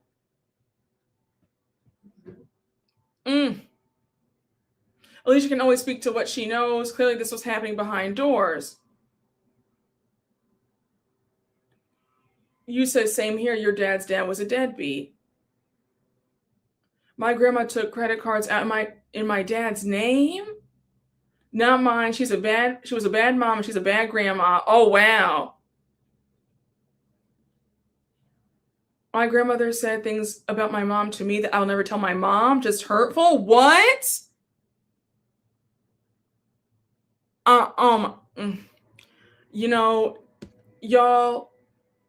Y'all are, some of y'all have me about to, I want to call some of y'all up and say, give me your grandma's number.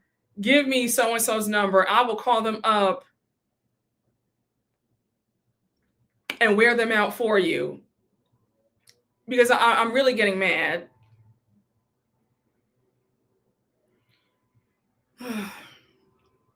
You say your mom is a gem, my best friend. Okay, good. Oh, goodness. You said your other aunt had a different experience within the same household. She was the prize. They're both the same person. Evil as hell. I got stories, Brooke. I'm so sorry to hear that.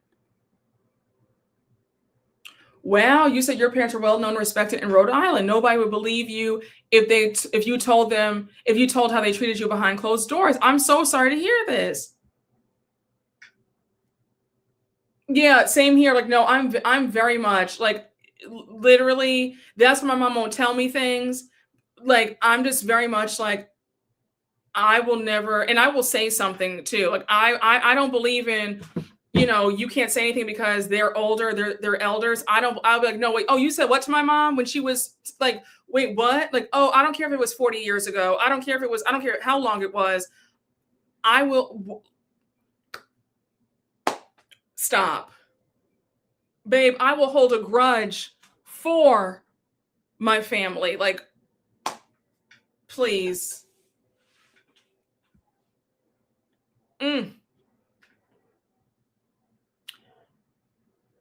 mom said, tell me things because she'll know I'll turn the house upside down. Okay. Yes. Okay. We see each other, y'all. We see each other.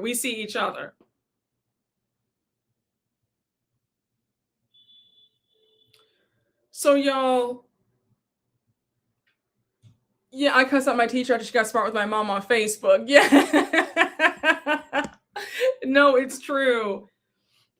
So now, Joellen says, Alicia says, I'm so sad. I had no idea. Joellen says, it's okay. Most people don't know what we went through. Alicia says, I went to school with Joellen and her sister.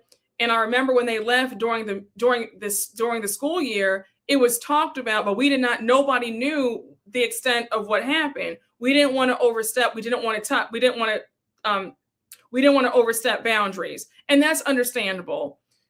You always hear to mind your business. Don't pry into people's lives. So I get why Alicia growing up did not want to pry about what happened to them. But you know that something's wrong. Alicia says, for some reason, that's what I got stuck with for a father. She says it hits hard because I see my kid and I'm like, how do you do that? Like, how did they do that? She said, I look at my daughter and I say, how did he do this to me? He never wanted to see me again. And now she starts crying about her father. We all know that Alicia's dad is a deadbeat. He walked out when she was younger and she had her and her mom displaced. So Alicia says, maybe that's why I don't want to get married, because I don't know who's going to walk me down the aisle. So now she says, I definitely have relationship issues because of my father. I always want to leave the guy first. She says, I think that's why I don't want to marry Billy. I don't know what's wrong with me. Again, that's understandable. That's understandable why she doesn't want to marry Billy. I get it. I mean, amongst other things, Billy and the way he's controlling the money, kind of dangling the money like it's a carrot with her, that's another red flag, but I digress. So now, Joellen says, maybe therapy is going to make it better, getting it all off your chest. It will ease the pain in your heart. Alicia says, yeah.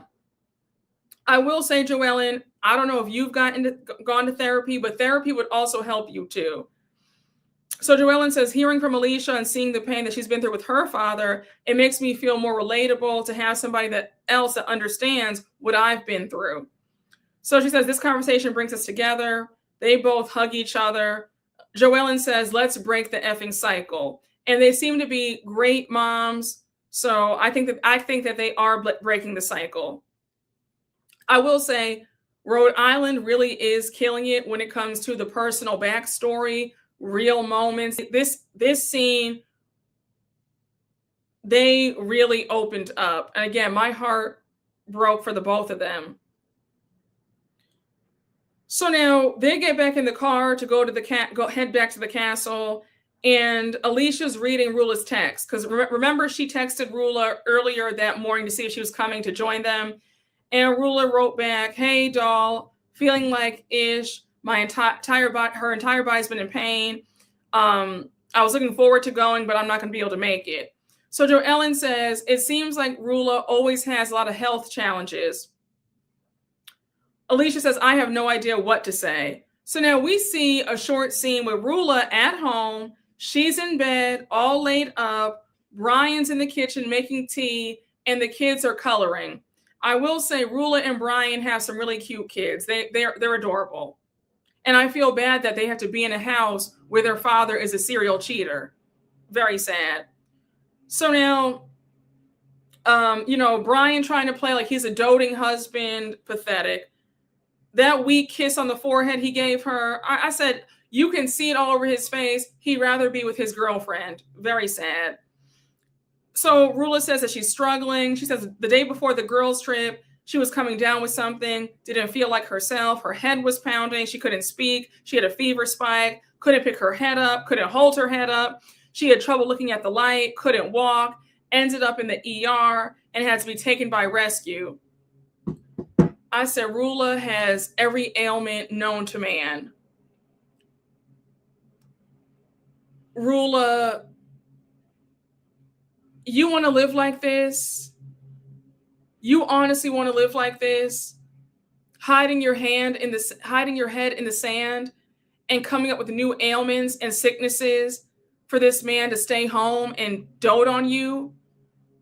Why don't you? Yeah, no, my first thought was, where is her scooter? No, it was the equivalent of when Nene said, Kim is the only one I know who's had cancer, a stroke, she's in a wheelchair, she had a heart attack, like all these ailments, the sickest woman alive. Like, again, where is her scooter? Child, this is so ridiculous. I laughed. No, it definitely gave. Yeah, she had, when Nene was like, Kim is the only one I know who's had thyroids, this, that, and the third. can't walk, can't eat, can't see, can't touch, can't feel, can't hear. Like, what are we talking about? You said Rule gonna claim she got hantavirus next season. The stress got her down bad. No, it's true. Yes, remember she lied about not showing up to the vineyard? Exactly.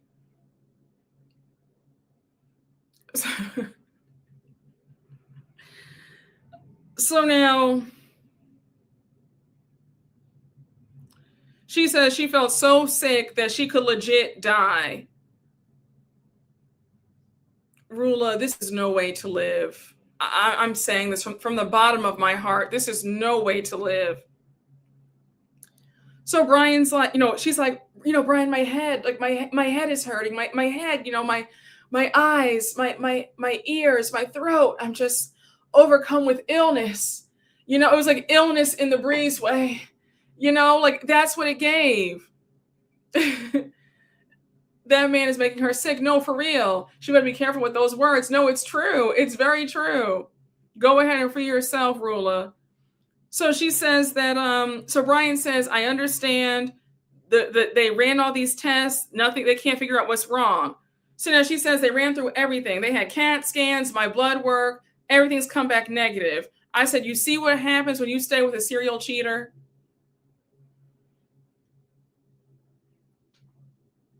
Ailments in the Breezeway. That's the next musical. Ailments in the Breezeway. Oh my gosh. Child, you said miserable and stressed. No, for real.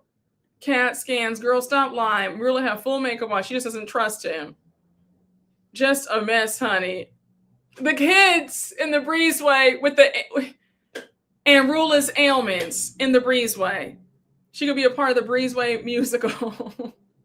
Wait, Jamia, did you say you said the ailments, silly goose? Oh my goodness. Invisible illness in the Breezeway. Side chicks in the Breezeway, honey. Oh my gosh. She has ailments, you silly goose. She's sick. She's ill. She doesn't feel right. Her head and her eyes and her ears. She couldn't talk. She couldn't see. She couldn't hear. She couldn't walk. Rula in the Breezeway with the ailments. It should be Rula in the Breezeway featuring the ailments and the illnesses. Rula needs to stop. Rula needs to stop. So now Brian was like, oh, are you bummed about not being on the girls' trip? Have you spoken to anybody? Rula says, Alicia tried calling me. So sweet. She says, honestly, I'm just better off here with my near and dear. He looked so sad. Brian looked stricken with pain. He was about to fly himself to the hospital because he looked sad that she wants to stay here with him. Rula, you know that you are not sick. You want to keep an eye out on that man. You want him by your side because you know that if you go to that castle, he will call up the nanny for those kids and be with his girlfriend, the one he really wants. Go back and rewatch that scene. Brian looked physically ill when she said, I'm just better off with you here in my near and dear. He looked like, girl, I don't want you. Let me be with my girlfriend, please. Just a mess. Yes, he was like, damn, I was so close. I could have had her out the house. Just a mess, y'all. Just a hot mess. Yeah, honey, he had plans. You said I'm screaming. That's so F. No, I'm serious. He wants to be with his girlfriend, honey. He does not want to be with his wife. He's like, damn, why won't she leave me alone? Just a hot mess, child. Yes, Brian got all edged out when Rula said, I want to stay. Yes, it was very much like, oh my gosh, like, come on. Can you just leave the house, please? He said, can I drive you? He said, honey, can I drive you down to the castle into the Breezeway and stay there for another 3 days? He said, shucks, I just want to cheat in peace. Oh gosh. He texted the side chick when he was on the way when Rula got sick. I know he was hot. Oh my gosh. Well, honestly, you said not edged, honey. Oh my goodness. A mess. He went around the corner without the cameras and had a temper tantrum. You really think he was waiting for her to leave him? I think so. And she unfortunately won't leave. She won't take the hint. She won't take the hint. Oh, to be fair, though, she really could be sick. We know Brian's a walking STD. Ooh. Points were made. Points were made. I can't even argue with that. He's like, damn, I can't even get her. I can't even get her to leave me. He's like, she really wants to stay. You know, he's probably on the phone with his mistress, like, this desperado won't leave. I told her a million times I don't want her. That's what you look like when you won't leave a man alone and he does not want you. A mess. Why can't he file a divorce instead? Because you know what?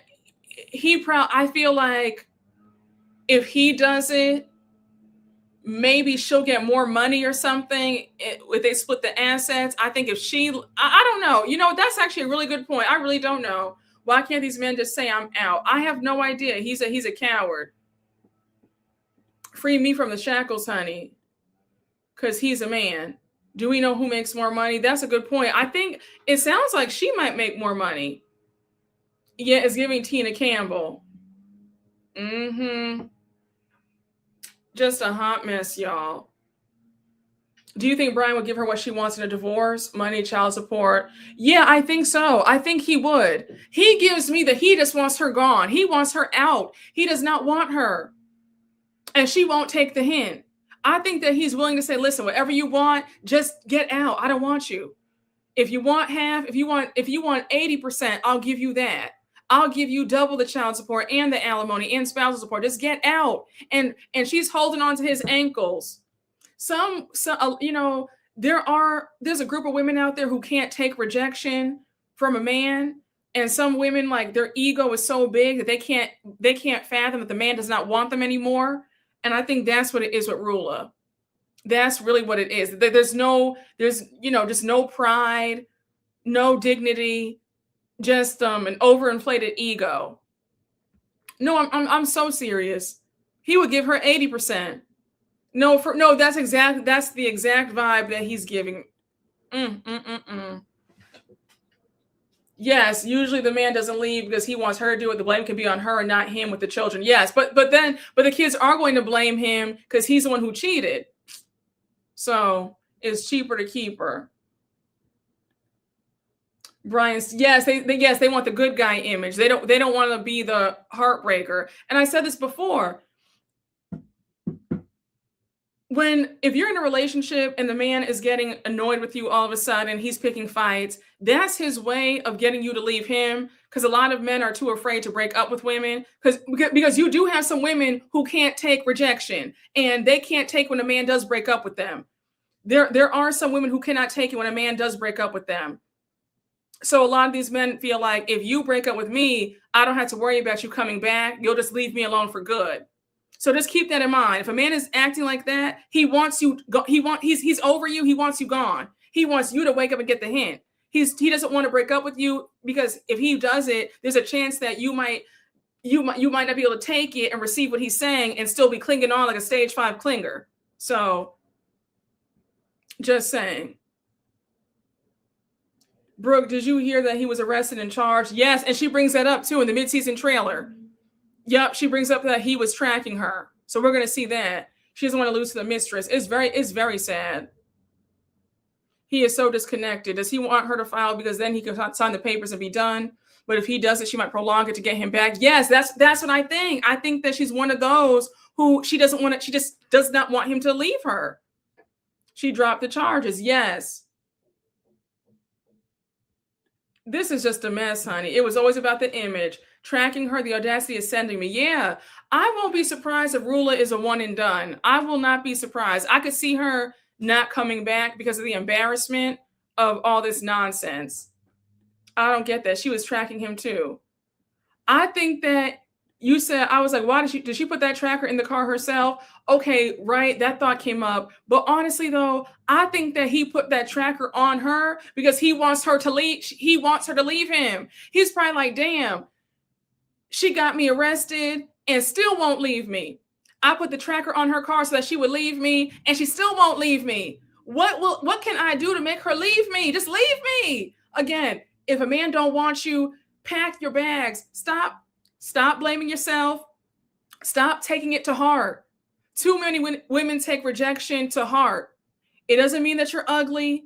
It just means that he doesn't want you anymore for whatever reason. It's not for you to figure out why. They don't want you anymore. People are allowed, I know this is very tough to hear. People are allowed to change their minds, even if it does hurt your feelings. People are allowed to change their minds about you.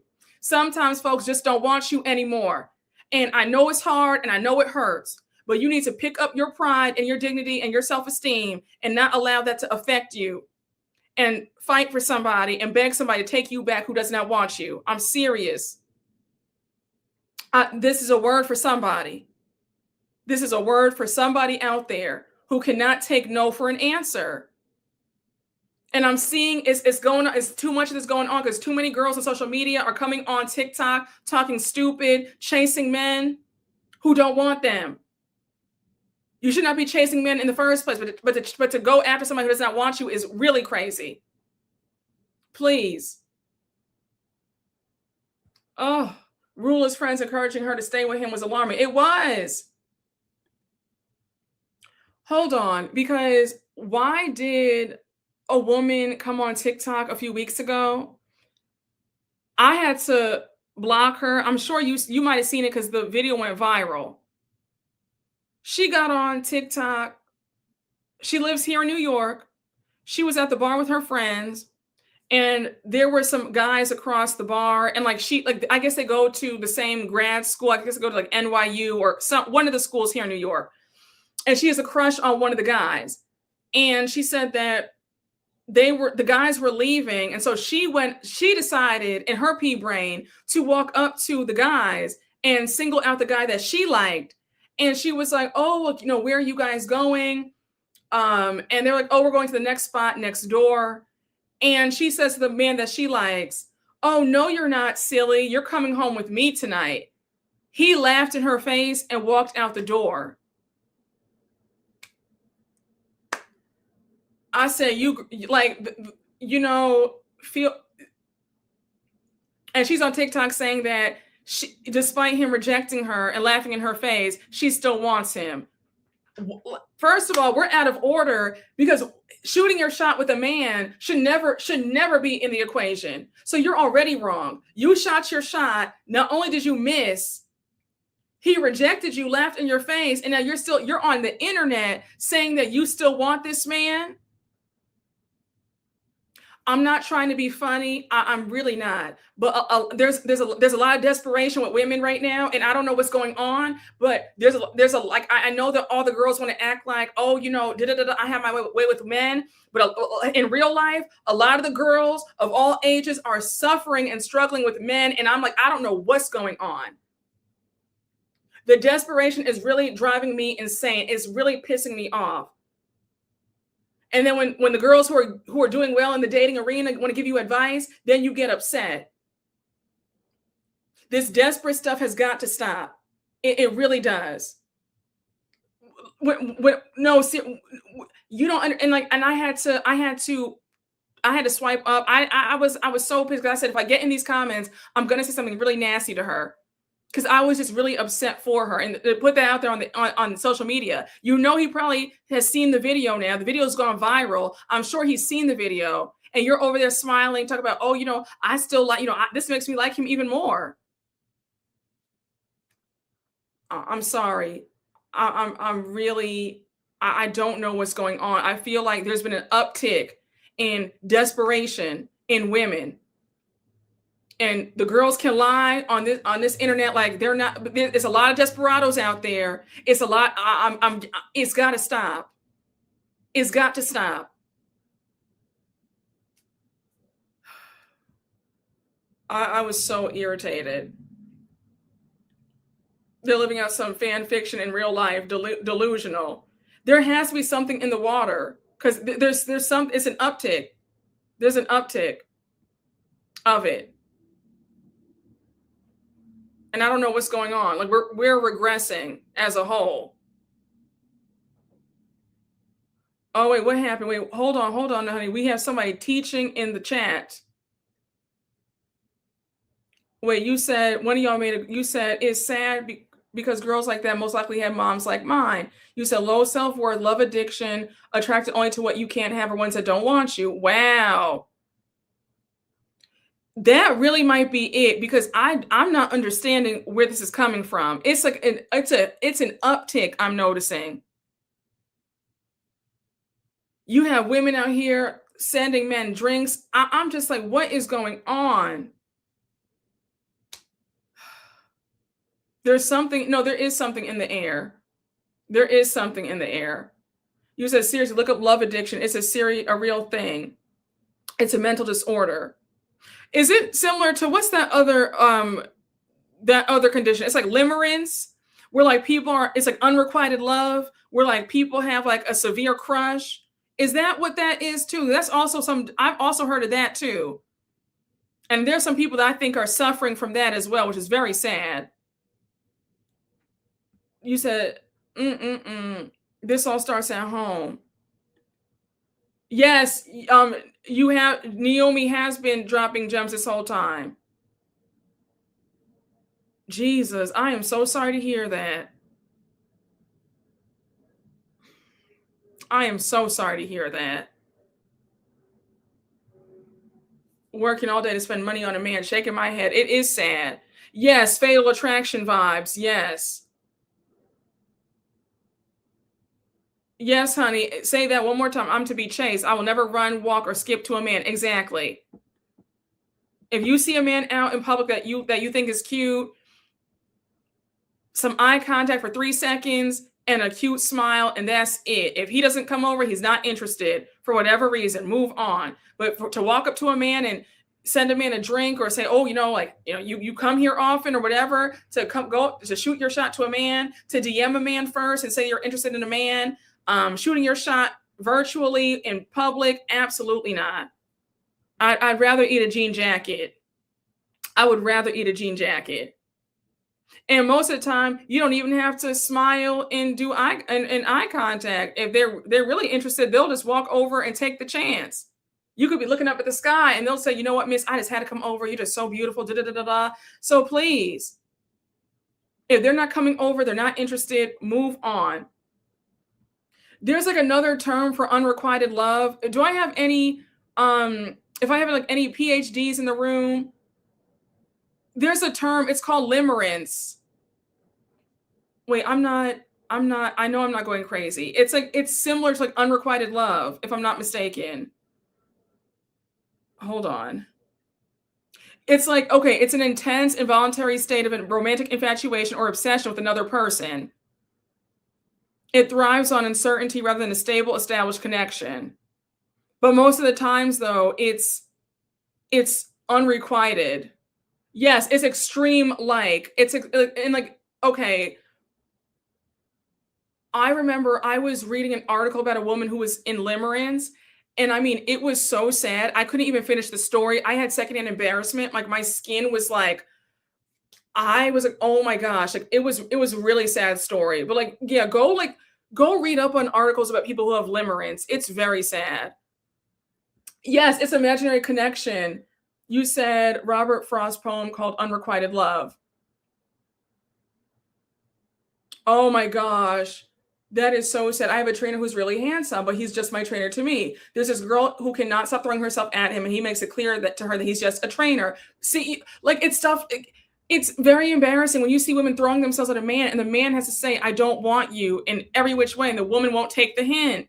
This is why you don't shoot your shot at a man in the first place. This is very sad. Yes, it's like extreme obsession. Like there's like it's a difference between having a crush on someone, like oh he's cute or she's cute or whatever, right? This is to the extreme, and it's generally speaking, it's unrequited love. Like the person in limerence, they actually get a kick out of the other person not liking them back. So imagine somebody's like obsessed with you, and like the other person does not even know they exist, or they don't even like them like that, and the person is still like just in love with them. It's very sad. It's borderline harassment, yes. Yes, you said you're right, Brooke. Honestly, too scary for me. You see the delusion. Like so much they would risk their job for them. Yeah, like no, like I was telling you, there are stories of people in limerence, and like the stories are extreme. Like it was to the point where the story bordered on they might have been they could have been locked up.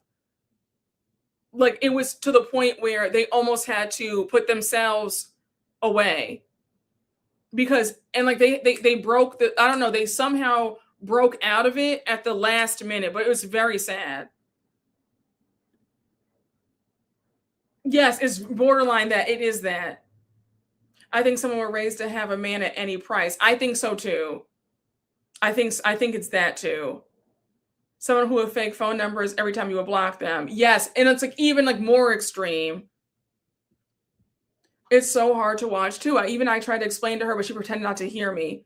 You know, the sad part is a lot of desperate women don't want to hear anything. They close their ears, and then it takes for them to get really embarrassed for them to finally snap out of it. And then some of them never snap out of it, no matter how bad the embarrassment gets. But it's very sad. So, thinking of Love Island last season. Signs of love addiction: needing to be in love, putting the romantic partner on a pedestal, obsessing over romantic interest, experiencing cravings, withdrawals, euphoria, and dependency on their part. That's really sad. Really needs to listen on this chat, honey. Yes, you do say that's a great deal. It's so true. Limerence is an obsession, rumination on a person that's completely one-sided. Yes, it is. Like the other person hardly ever likes the other person back in that situation. Yes, she came to mind from Love Island last season. You said it's only your problem if you're not saying what they want to hear, but if it's what they need to hear. Yes, you can't. There's no reasoning for with a desperate person. So, just a mess, y'all. So, y'all, let's get back into this recap.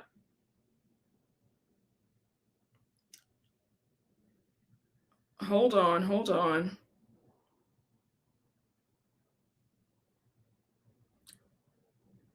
So now we're back at the castle. We can kind of skip this scene. I thought this scene with them on the water slide with the butlers, I mean, it was kind of boring. Oh, y'all hear I guess there's like a motorcycle gang passing through. Sorry for all that noise.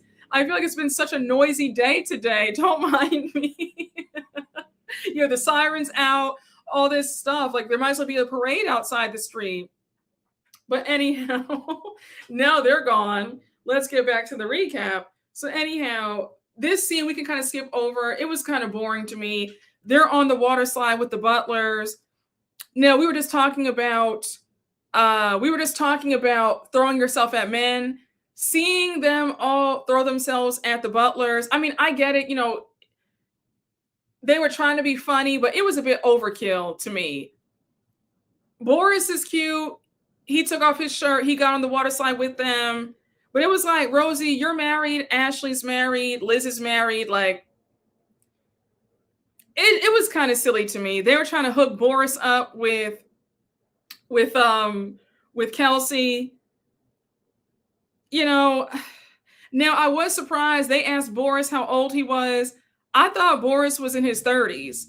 When he said he was only 23, I was like, oh, 23? Like I was not expecting that, but okay. Liz is getting annoyed because she's like, it's challenging being friends with women who could be my daughters. I'm not over here flirting with 20-year-old butlers. It's not in my wheelhouse. So Liz storms off. Now, hold on. I thought it was kind of shady when Kelsey was like, oh, who wouldn't want to be with three hot, sexy, young women? And it was like, Liz might be older, but Liz still looks good too. Like Liz still got it now. Like don't do Liz. But and also Kelsey, you're not interested in Boris or the other butler. So what are we really doing here? But anyhow, but they were cute. Boris was cute. So now Liz is in her room. Liz says, look, I just can't relate to all this stuff. So Ashley comes in to check on her. She says, I don't want you to feel bad. So Liz says, it's not that I feel bad. I just feel out of place. She feels a bit too mature to be around these girls. She says she's kind of checked out. Liz, if I were you, I would have left the castle and gone to a spa or gone to a restaurant. Like I wouldn't have stayed there. If you were so bored, I would have done something else. That's just me though. A quick toss and turn in the ghost room. Okay, exactly. Just a cute little fling and called a day. She might have done for a tuna sub, honey. Steroids, no supplements will dry you out. You said 23 is too young for you. Girl, I would have pulled out my Nintendo Switch. Wait, what happened? I hope Boris is not pulled what the other butler did at Dorinda's Bluestone Manor with Phaedra and Brandy. Karen Huger hangs with women young enough to be her daughters. Liz needs to suck it up. Yeah, I'm just kind of like, Liz, you're on this show. You knew the deal. So to complain about the age difference now, you might as well go join the Golden Girls with Ramona, Sonia, and Luann on E! Network, in my opinion. So now, Liz says Ashley's a good friend. Ashley says, I've heard from many people in Rhode Island that Liz is a softie with a hard shell. Again, we can skip over all that. That was kind of a pass. Nothing really happened. All we saw was Liz sulking in the bed about not wanting to flirt with the butlers. So now everybody's back in the castle and they are getting ready for Liz's midnight cruise. Well, it's not a midnight cruise, but it's a sunset cruise.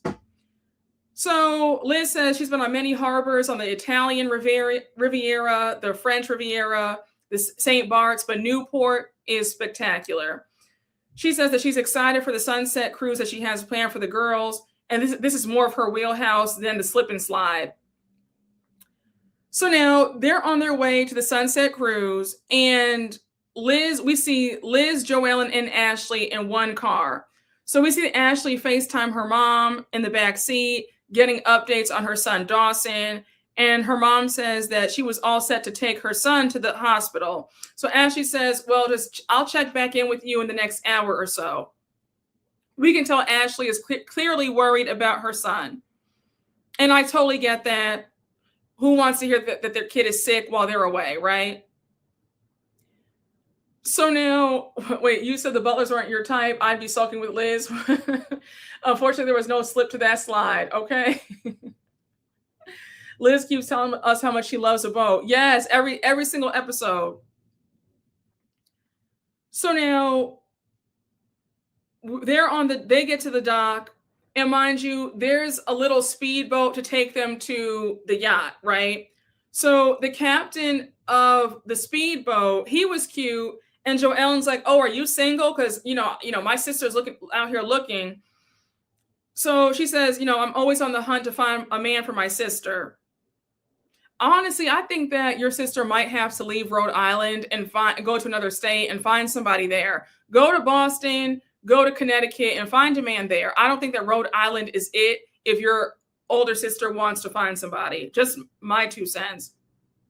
And also, you guys have all said that Rhode Island is the tiniest state. Everybody knows everybody. I'm sure that Jen has probably dated a lot of the men, in Rhode Island. Go somewhere else.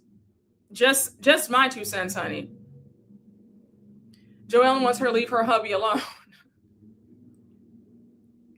So now they get on the boat, and I have to say the boat was beautiful. That charcuterie spread and all that champagne. Rhode Island gets A+ and A+ marks when it comes to the spreads. Besides Rosie and those 4 bagels in episode 3, besides that, everybody is killing it with the food. The food has been top notch. So they barely, like they're literally just barely on the boat. And Ashley's freaking out. She says, I just got a text from my father. I have to go. They're taking Dawson to the ER right now. So she's sobbing. They're all like, girl, it's okay. Do what you have to do. We hope he's going to be okay. Keep us updated. I will say, I feel bad. I do feel bad for Ashley. I think that Ashley is a very sweet soul. But as the episodes progress, I don't know if Ashley is a fit for the show. I think that, like one of y'all said earlier in this recap, Ashley might be better off as a friend of. I really do get friend of energy from her. I do. Oh, you said she's boring. Sorry. She's not a good fit for the show and always crying. I like Ashley, but the show's not a fit for her personality. Ashley cries every episode. It's starting to get draining. You said maybe a friend of. I think we need to give Ashley some time. We're 7 episodes in, though, Dorothy. I don't know. Listen, I'll give her a chance. We still have like 6 more episodes left. I don't know. I think she's overwhelmed. Yeah, it's just, I don't know. You know what it is? I just feel like she kind of fades to the background. Like I forget that she's on the cast. Every time she pops on, oh, Ashley. Like I remember everybody else and I always forget about Ashley. Always, always. Big Dot got a big heart. Yes, honey, Dorothy is such a sweetheart. Let's see how she does at the reunion. She's very beige. She gives me Hallmark movie vibes. Ashley needs the money. The coffee shop is not it. No, I know. The coffee shop, and come to find out, the coffee shop is a lounge, and they sell liquor on top of that, and they sell food. So it's coffee. You can get a steak sandwich, some liquor if you want some, and it's a lounge. I don't know what they want to be. They're trying to do a whole bunch of everything. So I'll give you my grandmother to call, but she didn't send her voicemail. You said, child, it's all of the above. Yes, I think friend of would be her best bet. I agree. Oh, somebody said the food is gross there. What a mess. Jack of all trades, honey. I fear Rosie wouldn't make it without Ashley. I think she's making it, don't you? I think that it's the other way around. Ashley wouldn't make it without Rosie. That coffee shop has an identity crisis. Jesus. Yes, honey. Cafe, lounge, coffee shop, honey. They sell cigars in the back. He said, we got to make something work, honey. Make something shake, honey. We need some calm in the middle. They can't all be on 1,000. They're doing everything. I like it, honey. She by Sheree vibes just all over the place. Ashley needs Rosie, honey. She'd be mute. Jesus. Michael Darby with his alligator tacos. Y'all better stop. So anyhow, they're all, Ashley's off to be with her family. Alicia says, oh, they're all sitting down to eat the charcuterie. Alicia has her crackers. She loves her crackers and her wine and her pita crackers. We know Alicia loves her snacks. So Joellen says, this is my favorite part of the trip. I love when I have some cheese and wine and with my girls. So now Alicia says, I had a great time with you earlier today. That's why you need your girlfriends. So now they all toast to the girls' trip. Joellen says that she's never had sex on a boat. So Kelsey says, well, Joellen, I think you did have sex with my ex on a boat. So Joellen was like, wait, what? What was that, girl? So Kelsey says that her ex told her that he had sex with Joellen and another girl on a boat. Joellen says, no, it wasn't on a boat. It was on land. So Kelsey says the people said that they heard Joellen, she was moaning and groaning really loud. Everybody knew what they were doing. So Joellen says she was slutty in her 20s. And now Kelsey says, This is before his brother, right? So they all start laughing. So now they're asking who was a better brother in bed. Joellen says the better brother in bed. Kelsey knows the answer to that. They all laugh at it.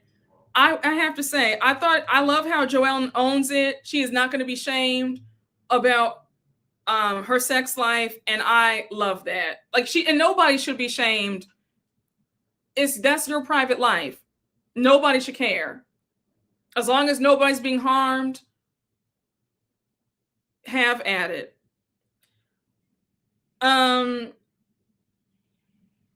Where was I?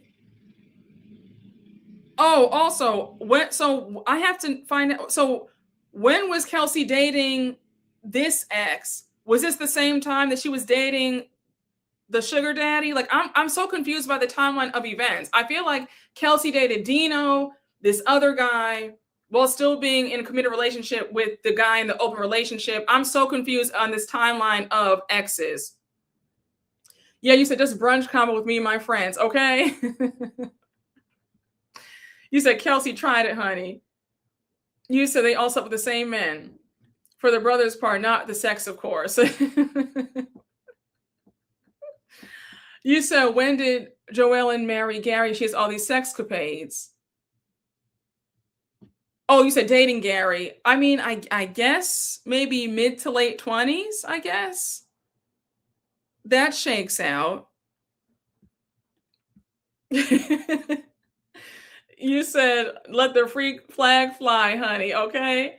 Rhode Island is really small, lots of swapping. I mean, you have folks swapping in big states too, so more times than not. Oh my gosh. Especially because she was with a recent guy since 19. So when was she with all these other older men? Yeah, I'm so confused by it. You said it is common, honey. Yeah, I think that, yeah, you're right. Because I think Joellen is still in her 30s and they have young kids. So I'm guessing they got married she got married like 28, 29, I believe. Kelsey was trying to be shady. That girl does not like Joellen. She was shading her up and down all the time in them after shows. Oh, it did give that Kelsey was trying to air out her business. But the way Joellen handled it like a pro, she was like, girl, what's your point? What's your point?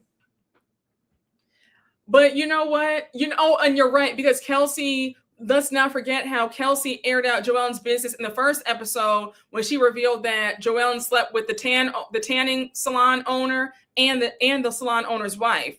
And I said, that's your best friend. Why are you airing out her business? That's why I always tell y'all, be careful what you do in front of people and be careful what you tell people. Because you see how these friends can't wait to tell your business to the world. That's a great point. Thank you for reminding me that, yeah, Kelsey is low-key shading her. You said Kelsey is the Whitney Rose, honey. Okay, Joellen married Gary in 2016. Okay, they've been together. Oh, so 10 years. Okay, thank you. Joellen has lived, honey. Kelsey's very messy. Don't say ish to your coworkers. Kelsey's a one and done to me. Kelsey is messy. Yeah, honey. Joellen said, ain't no shame in these miles. She doesn't like Joelle. I think she's jealous of Rosie and Joe's marriages. Joelle had a wild past, but still settled down. Kelsey's what she says Rosie is. Yes, very much so. Very shady. So now,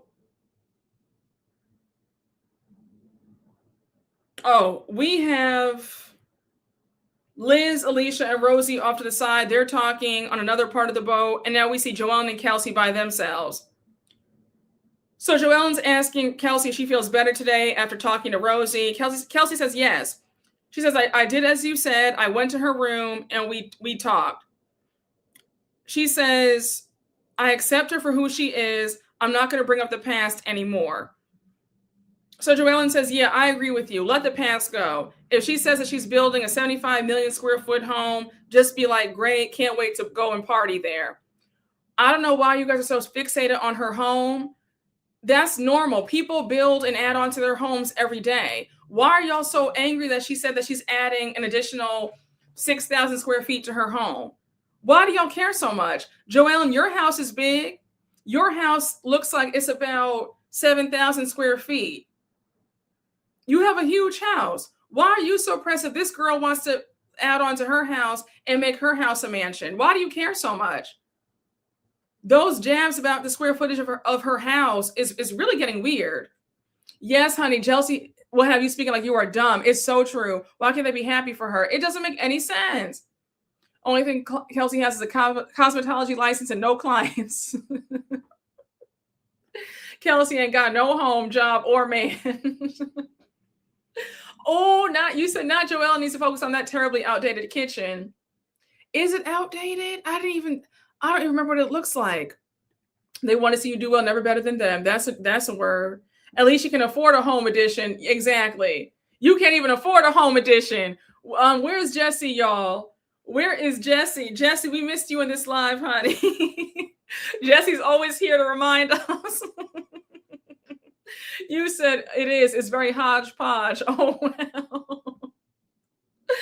Can't even afford a salon, honey. Yes, honey, you can't even afford a home. Oh, my gosh. Baby, when I tell you, shout out to Sim and Oyster Bay, because the way you guys added to the lore on that day. Sim, when I tell you that whole thing with you and Oyster Bay, I will never, y'all had the chat going crazy. You have me out here saying, you probably can't even afford it. Jesse won't let me live it down.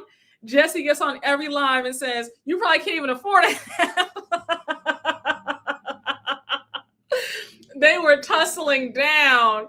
Sim, what you started on that day, honey, iconic. Okay. I'm eternally sorry to Oyster Bay. No, that was a back and forth Housewives style. I'm so mad I missed it. Jesus, y'all. I just put on my hat. Oh, no. Yes, that was one about not owning a hat. Yes. When I tell you, I felt so guilty. Lord have mercy. Oh. Yes, we're talking about the hat situation again. Hatgate, honey. Hatgate. Oh my God. Oyster Bay's response when he said no in lowercase, I was screaming. Oh my gosh. Oh, it was for the episode 1 or 2 live. This might have been for episode 2 or 3 for Rhode Island. I was like, wait, well, who can afford a hat?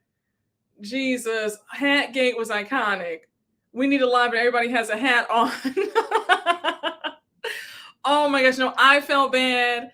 When I tell you, I was about to cry. I was like, oh my gosh, I could not. I was sitting up there talking about you can't even afford a hat. And nobody even said anything, honey. I felt so bad. I was like, oh, Lord. Jesus, honey. Sim had me worked up for nothing. Oyster said, let's be clear, honey. Oh, my goodness. Jesus, honey. Oh, we should do a hat release. And in the hat will say, you can't even afford a hat. Oh my God, y'all, I'm going to sell merch at the show. I'm going to be selling hats that say, you can't even afford a hat. That's actually iconic. That is actually iconic. Okay. Hats with black love and with the word affordable. I think that's iconic with the church finger next to it. The way I wear the F out of a hat that say you probably can't even afford a hat. Oh my goodness, Lord have mercy. That would be terrible. Trademark it. Oh my gosh, honey. When I tell you, so nothing for black love, you said, I'll buy it, honey. Thank you. Y'all better come to New York in your finest hats in July. Yes. All right, y'all. Part of Robin Dixon's embezzlement line. You said you'd buy it too. That no took listen, that no took me to the moon. You have Jesse instigating in the background. Jesse had me torn up in that. Oh my gosh, that Jesse was on 20 on that day. Jesse was instigating so bad. Jesse was in the background saying, you can't even afford it. Jesse, when you watch the replay of this live, just holler at us in the comments, please. Jesse, we missed you today. We really did miss you. Got a nasty bucket hat picked out, honey. Jesse loves the mess, honey. Yes. Charlotte saying Miss 92's half-eaten Popeyes for sale. Oh my gosh, yo, what a time. No, Oyster, we were just talking about the mess. You need to do a Mad Hatters meetup. Oh, that would be fun.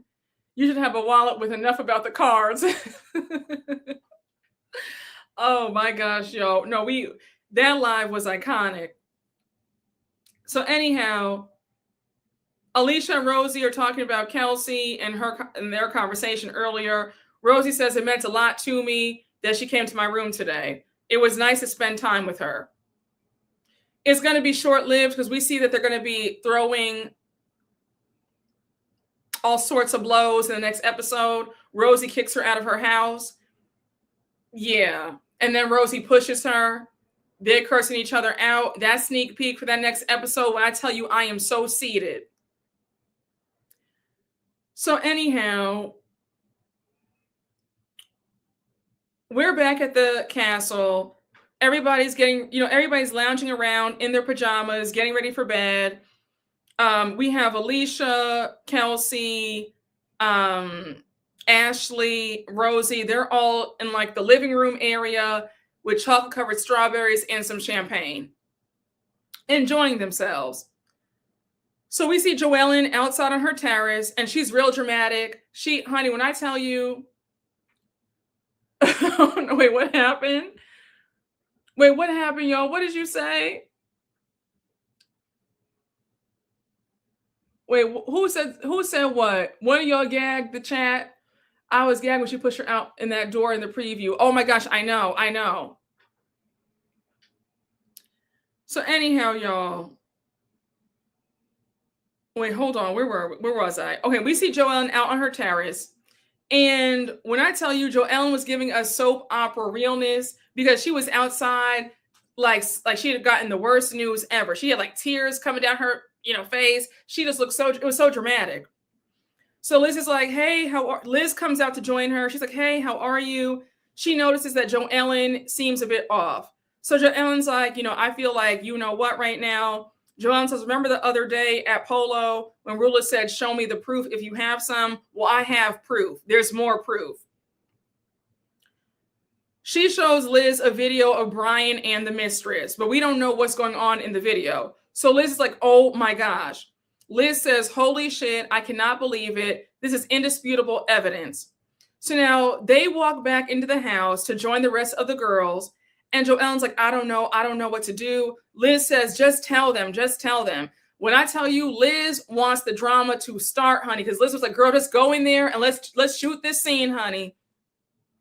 So they join the ladies. They're all eating the chocolate-covered strawberries and the wine. And Joellen and Liz sit down. So Joellen's energy is off, right? Liz is, Joellen says in her confessional, I got this video from my girlfriend. She told me, and I don't know where to go with this. When I saw Rula, she said she would want to know if there's proof, but I feel like I've caused enough heartache and pain. I want to be done with this. I'm not here to hurt her, but Brian's hurting her. So now Kelsey's like, Joellen, are you okay? Like, what's going on? Alicia's like, what the F happened? Are you all right? So Liz says, more has been uncovered. So Kelsey says, wait, do you mean about Rula? They're all like, are you serious? Alicia says, I can't handle another story. She's like, I've seen enough. So Liz had me screaming. She was like, release the hounds. They were like, girl, what does that mean? Alicia was like, the hounds? Like, the hounds? Like, what? Like, girl, why are we releasing the hounds? They were all thinking this got us to season 2. Exactly. So now Joellen shows them her phone. She says, remember, we were at the polo match on Saturday, the 9th. Keep that in mind. So she plays the video. They're all gasping. Rosie's like, oh my gosh, this is bad. She says the video starts. You see Brian through a glass door and this blonde woman standing there. Mind you, this took place 2 days before Polo. Alicia's like, is this really happening right now? Who hugs each other that long? So Alicia goes on to say that they were hugging each other in the video for a long time. Kelsey says that in the video, Brian is caressing the woman's behind. Just a mess. So Liz says Joellen is vindicated because Brian is doing his thing with this woman. You can't deny video footage.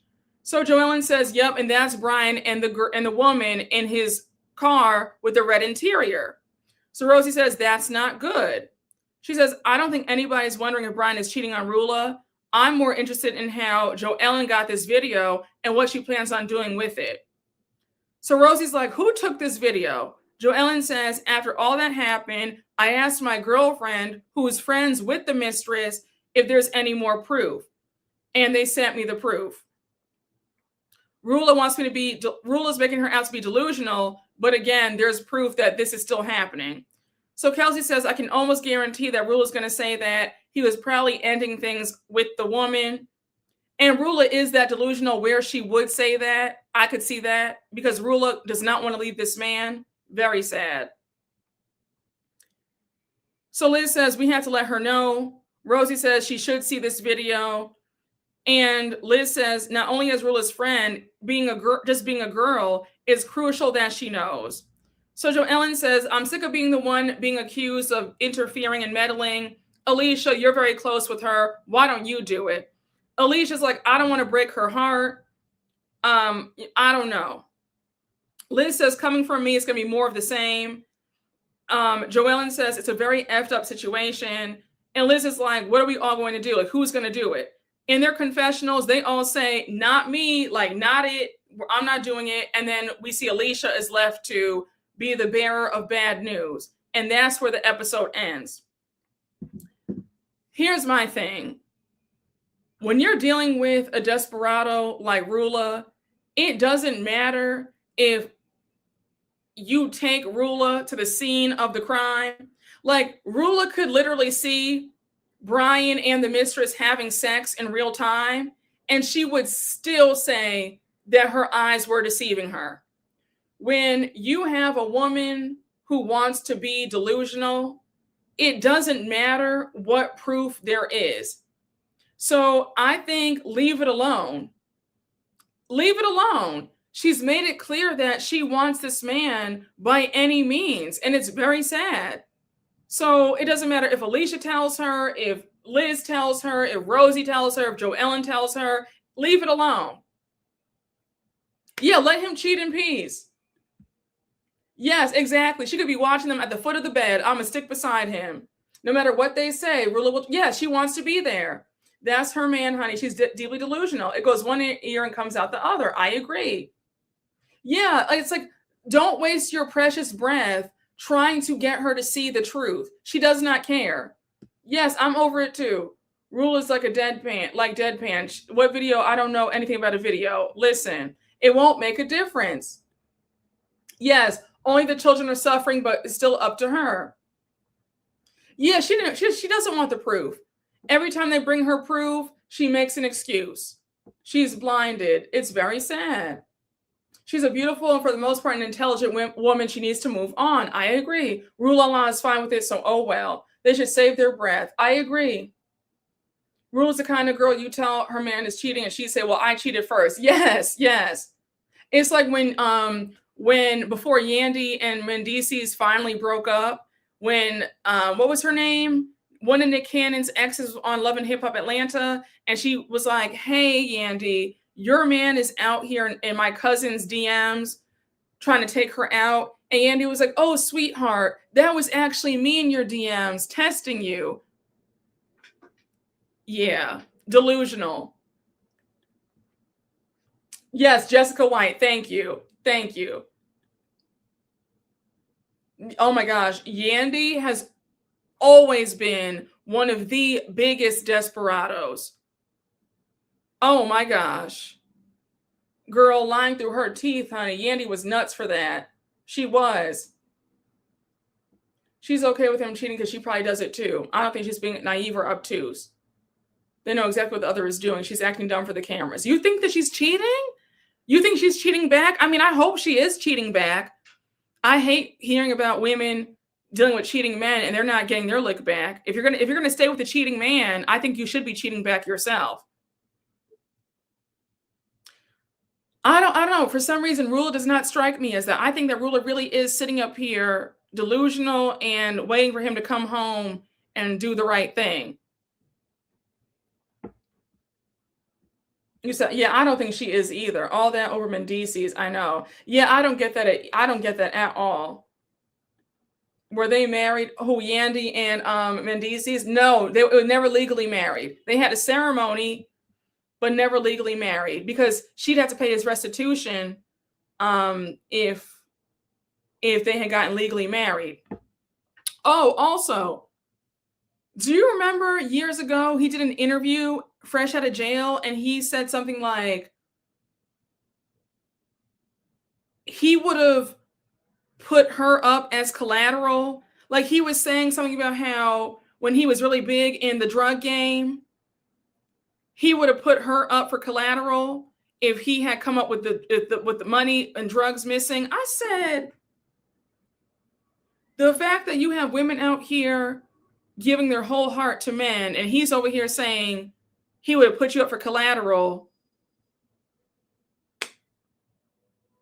and she's still stuck by him. Yeah, he said, yep, he said he would put his mom up and her up for collateral. I said, my God, yep. He said he wouldn't have visited her in jail, and she had gone to jail, a mess. Yes, you heard that correct, friend.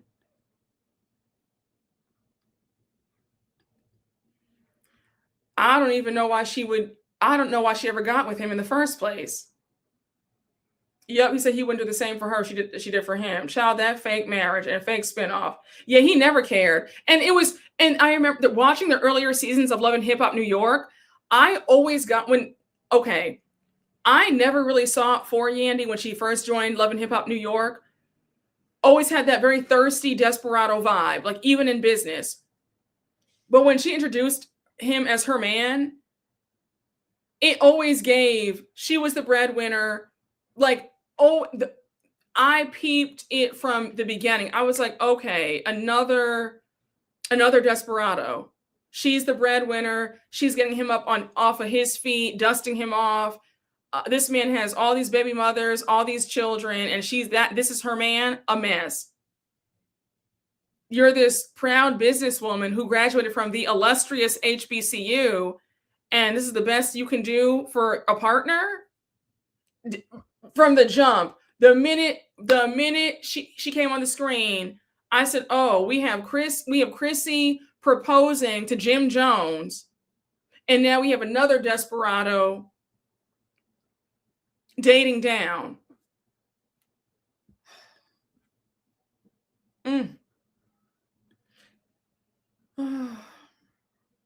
Yes.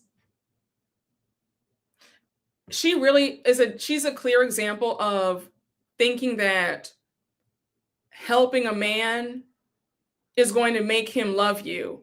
Men do not fall in love with a woman's help. He views you as a second mother. He views you as a lick and an idiot.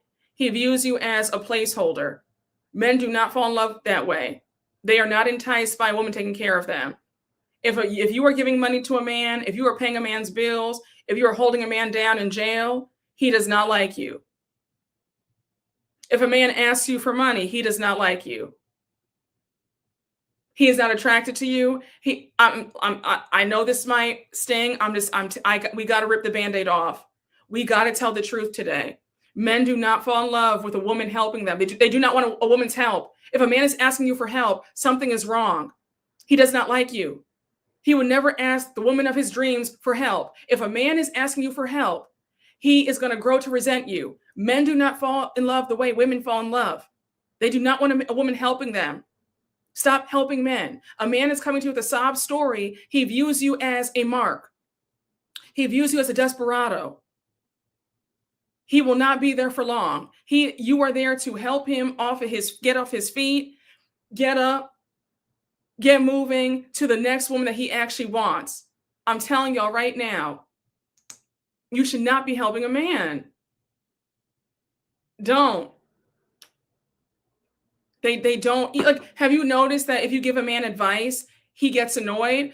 All you should be saying is, "Oh, I'm sure you'll figure it out. You're smart." That's it. Stop trying to psychoanalyze these men. Stop trying to play their therapist. Stop being the bank, the wallet. Stop being their desperado. They do not fall in love that way. Stop taking care of men. You're not their mother. If you are taking care of a man, he views you as his mother. You are not his lover. You're not his woman. He does not view you, and he's not attracted to you. That's bottom line. We've just got to talk. We've got to talk plain. We have to speak the truth, because too many women are out here getting got. And you think that being of service to a man is going to make him fall in love with you. It's not. He doesn't. He views you as a lick.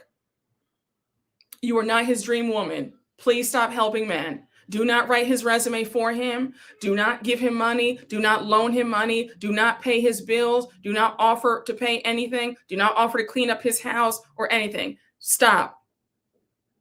Stop it right there. Yes, he views you as a lick, a mark, and a moron. He does. He views, I'm serious. He's not attracted to you. He doesn't view, like, stop. Please, y'all, I'm telling you right now. A man who likes you would never fix his lips to ask you for a thing. He does not want your help. Do not give him your Netflix password. Do not give him your Wi-Fi password. You don't give him a thing. Wait, what happened?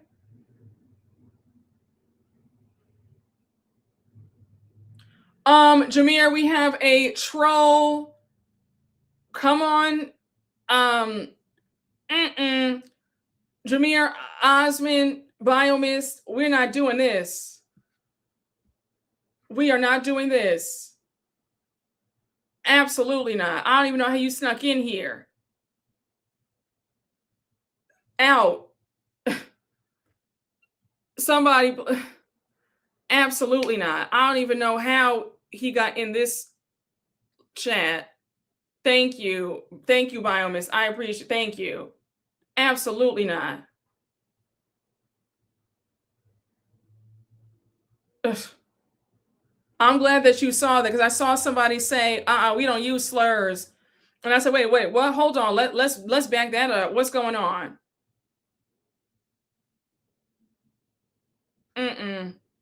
We're not even playing those games. Yeah, get them banned. That free McDonald's Wi-Fi finally connected, huh? Weirdo. Exactly. No, it's so true. We were almost to the finish line. I know. I'm serious.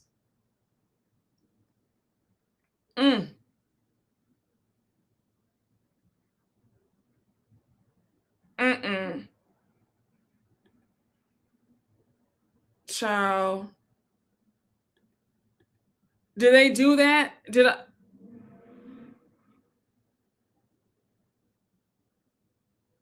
I just,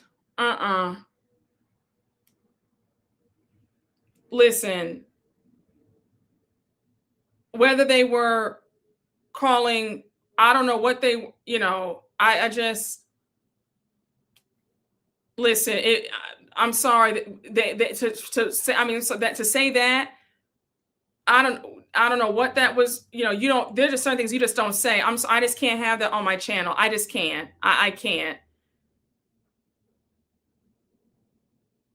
You said, I'm just, you said they're perfectly fine over on Bonnie's channel, but here they're acting a fool. It's weird. Wow. I guess people come over here and act crazy. And they said that now, quick question, y'all. They said that they just said that. I haven't even seen them all live, really. Yes, we're not doing that. I'm just exactly what I just can't. We just can't have.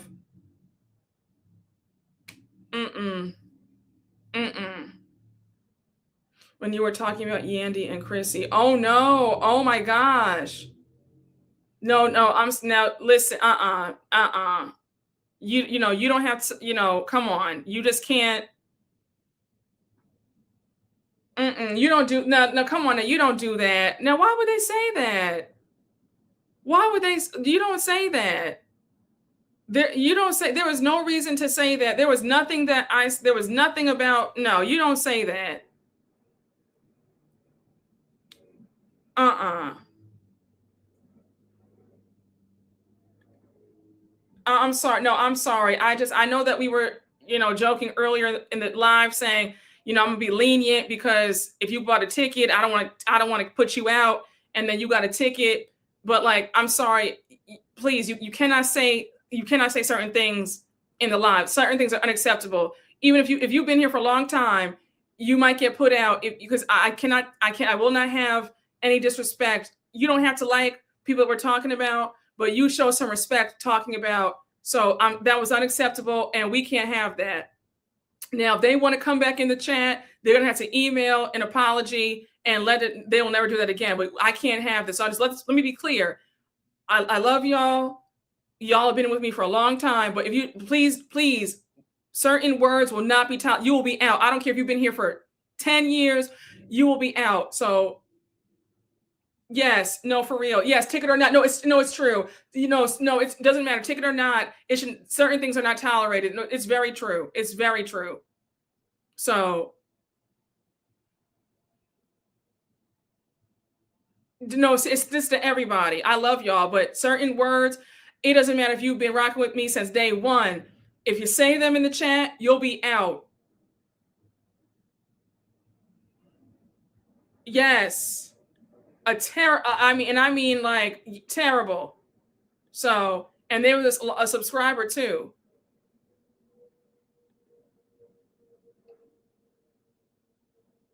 So,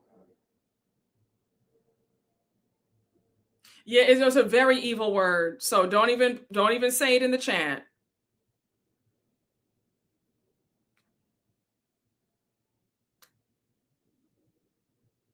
Yeah, no, it will. No, thank you. Thank you, Osmond, for the disclaimer.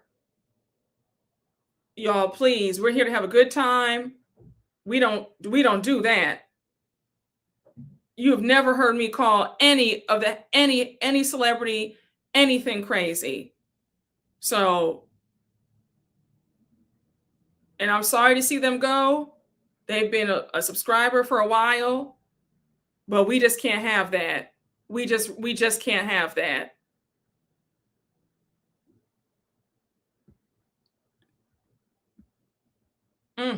Exactly.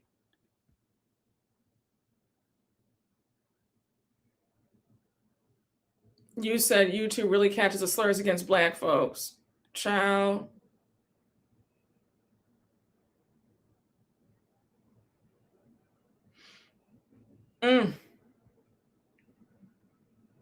You say you don't even call people the B word. It's very respectful here. Yeah. Just let's keep it fun, y'all. Let's keep it cute. We're here to have a good time. Don't bring any of that. If you want to do all that, you go on your page and you bring that craziness and confusion to somebody else's stuff. You don't bring that to mine.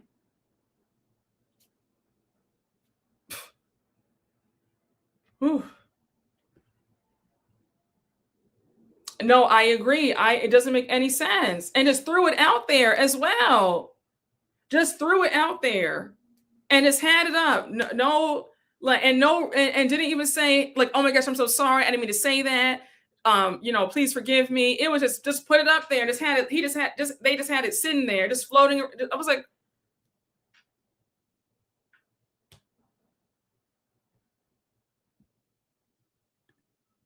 they can't even afford to have a page. Oh my God. They thought this was Potomac, child. It was, that's what it threw me off. So I thought it was so bizarre because I saw one of y'all say, oh my gosh, why would you say that slur? And I said, wait, slur? I said, who you like? And I had to go up in the chat and pause the chat and just make sure that I wasn't going crazy. And then I saw it and I was like, oh my gosh, it like took me back. Yeah, you guys got them out quickly.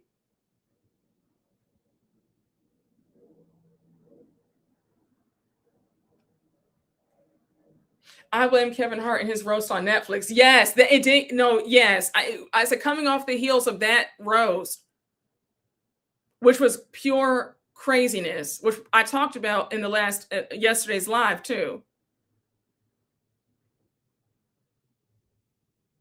You said they always make random comments, but they never did that kind of crap. Well, they did today. The thing is, this chat really moves, and Brooke still keeps up. Yeah, the mods handle that quickly. No, because no, there's some. It's like I always you always have to have a watchful eye because you just never know. You just never know. I feel like when I take my eye off the chat and look right at the screen, I always miss something. So that's why I always look like this. Like I always have literally one eye here and the other eye.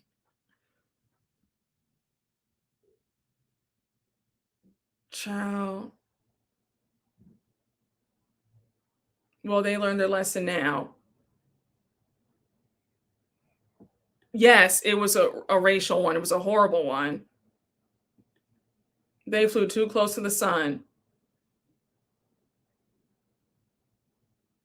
Child.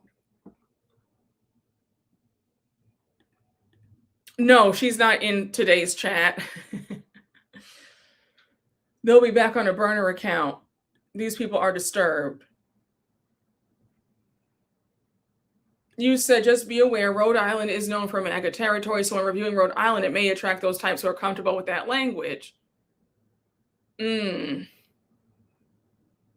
know what's funny?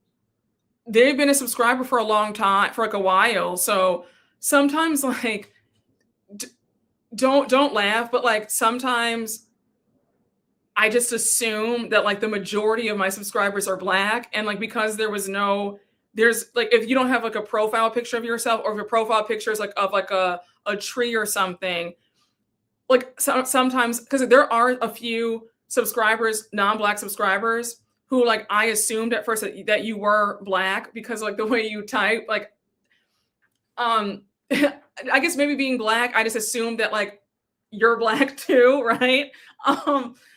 So like I assumed that maybe they were Black. So like I wouldn't expect such craziness. I don't know.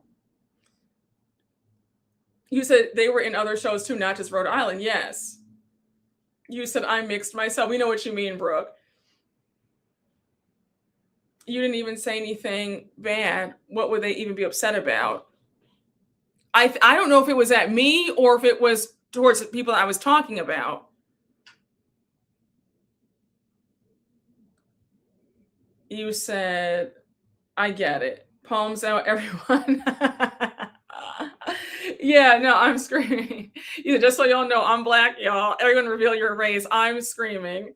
You guys are so funny. I guess I need to put a picture up. It wasn't at Brooke, it was at the Love and Hip Hop Women. Oh, okay. Yeah, well, whoever it was directed to, that's just absolutely not. That's just a no. So.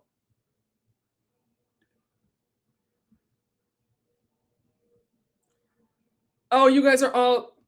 No, I wait, those of y'all who are saying that you're Black, I had a feeling. No, I know you guys do not have to you guys don't have to tell me your race. Like I was just it was just a joke. Like I just assumed something. Like it's fine. Everybody's welcome. Please, you don't have to tell me. It's okay. Like it's you guys have me screaming right now. No, I'm really like the comments. You guys are so funny. You guys are very sweet. You like no, I'm like seriously, guys. It's totally fine. There is no pressure. It's fine. I love y'all. No, I don't need a picture of your hand. It is totally fine. Y'all, I truly, I love y'all. It does not matter. Y'all are so funny. You guys are we need to see IDs. You guys are so funny.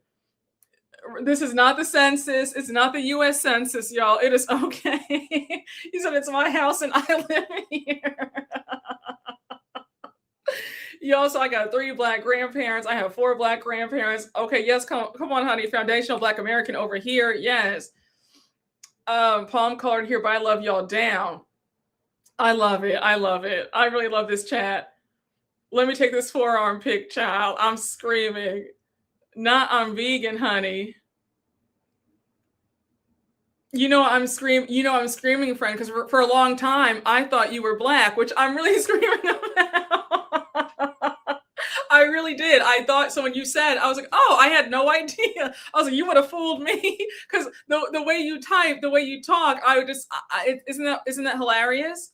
But no, y'all, I love y'all. I love y'all down. I love y'all.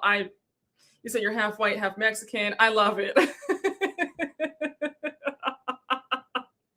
Y'all, I love, right? No, okay, so you too, right?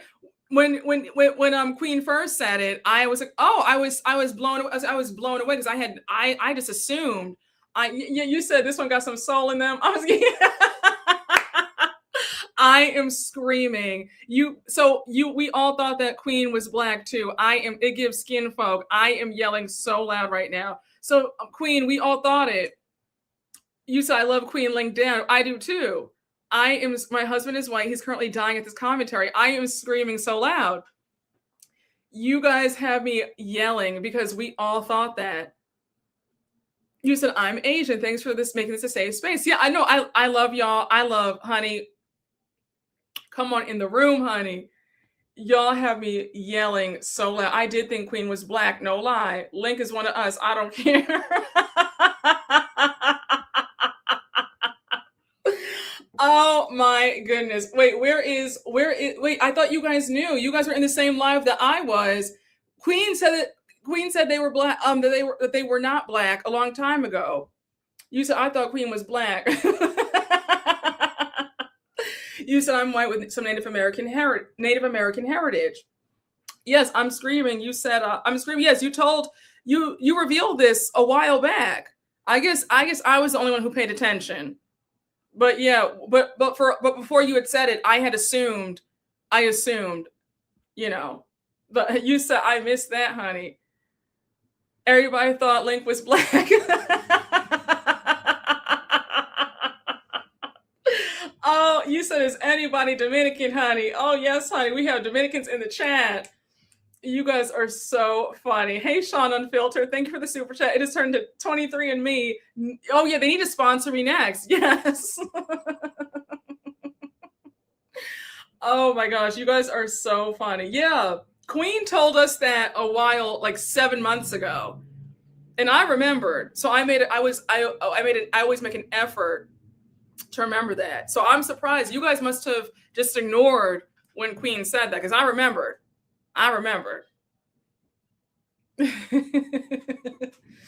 Oh my goodness, y'all. I was today years old. I missed it too. Queen would have had Brooke shook coming to the live show. No, I wouldn't have been shook because Queen said this a long time ago. So I would have, like I know what I'm expecting when I meet Queen. You guys are going to be the ones who are surprised, not me. Honey, I remembered. Oh my God. You guys are so funny. Oh my gosh. Oh, you guys are so funny. You said, I love the roll call. You guys are hilarious. Child, I assume everybody's melanated. Oh my goodness. Wait, you said Queen being white got us like ruler with Brian's cheating. I am shouting. We are the world, y'all. Honey, I know my subscribers, honey. Honey, I was surprised. Oh, wow. I am. Okay. Oh, wait. Are you living for how you have the chat screaming at this revelation? Like you are the star of today's show, just so you know. Like you are aware that everybody is shocked. Like you have everybody's edges blown back at this revelation. I remembered. They did it. So I hope you know that you're today's star of the show. You said, Brooke, I must have missed that live. No, you guys weren't paying attention. You guys weren't paying attention. I was paying attention. Mm-hmm. Yeah, Oh, where were you? Yeah, where were you guys? They don't listen to Queen. Queen Link, they didn't listen to you. They did not listen to you. You guys didn't know that? You know, first of all, no, Queen Link said that you're like really tall too, Queen, or aren't you? You're like 6 foot something. Child, thank you. Jameer was paying attention. I was today years old. Thank you. Queen has literally said, I'm a gay man. Where were y'all? Where were y'all? Well, you see, what a revelation, honey. You said, now hold on. They said, Queen, they said, run your bio down, honey. You guys have me screaming. Child, I never been so shook in my life. Yeah, you guys, I was the only one paying attention. Thank you. Someone was paying attention. Yes, thank you, Kay. We were the only ones paying attention. Where have I been? I was today years old. Now this is how you fail in class. Yes, 6'1". I remember that. You said your model height. I remember you said that. Well, I was paying attention, so y'all all, I don't know where y'all were. I must have missed that part. I remember Queen saying how tall they were. Well, honey, when I tell you everybody's going to be shook when I do the Chicago show, y'all are going to be Queen's going to be the star of the show, honey. Link is my nickname. My full name is Lincoln. See? I am screaming. Yes. Oh, listen, I am screaming. The meet and greet will be important for more reasons now. Yeah. So now you do know that you have to come to the Chicago show when I have one, Lord willing. They're going to be lined up to meet Queen. They're going to be lined up.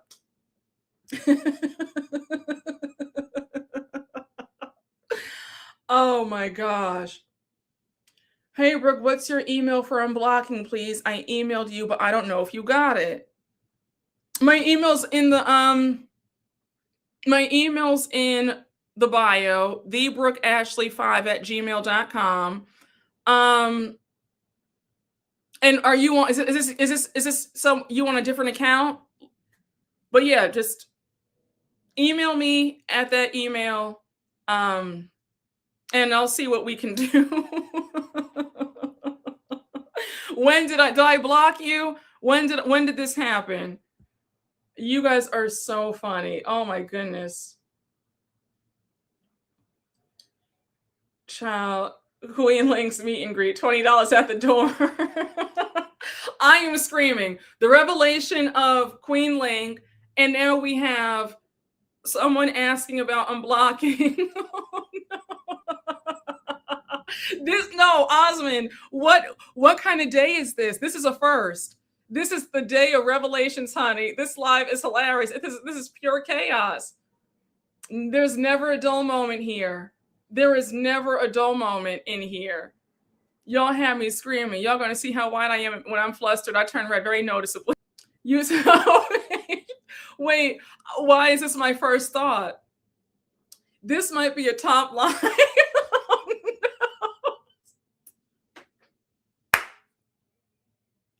no. Wait, friend, they said they thought you were a 40-year-old Black woman who drives a nice shit.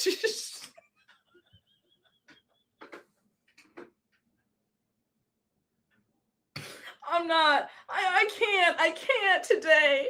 I really can't today. I really can't today. Oh my gosh. Oh, with a good old church wig, honey. Oh, I'm not playing. Wait, hold on now. Hold on. Now back to the unblocking. You said it was for the lavender joke? The lavender joke?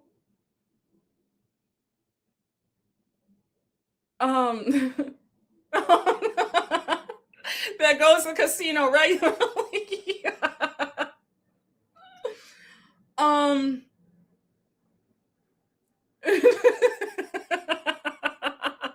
Paris has me, honey. They thought you were black with a bob, honey. Oh my gosh, I am in tears. This is so foolish. Between the revelation of Queen and then you're asking to be unblocked. Now, what happened? You said lavender marriage pinky. Was that last week or 2 weeks ago? Sure, listen, I like to be fair. You know what I'm saying? I'm not here just to block people. Um Send me an email with your original username and I don't mind. The fact that you have the courage to ask on a different account in front of everybody, that takes some courage. So off of that alone, that's respect. Just be mindful of the jokes. I don't want you be disrespectful. I want to say my name, but I'm so embarrassed right now. Listen, it's fine. Listen, we all make mistakes. You know what I'm saying? Just please don't let it happen again. I don't have a problem unblocking you, but send me an email with the original username, and I have no issue unblocking you. Okay? Yeah, public apology. You know what I'm saying? Was there a ticket purchased? Courage or audacity? I want the girl that asked for a job to have the courage to pop up. I remember this person. Put them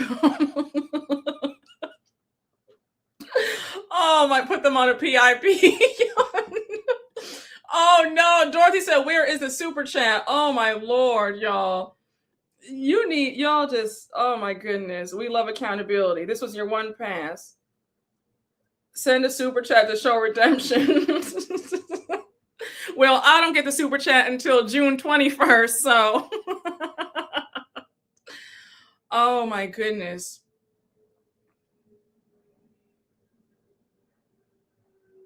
You said you're gay too. It wasn't about homophobia.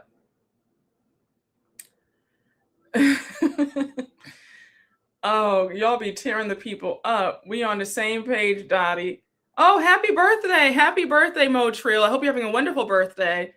Then they get unblocked on June 21st. What a day. No, seriously, what a day.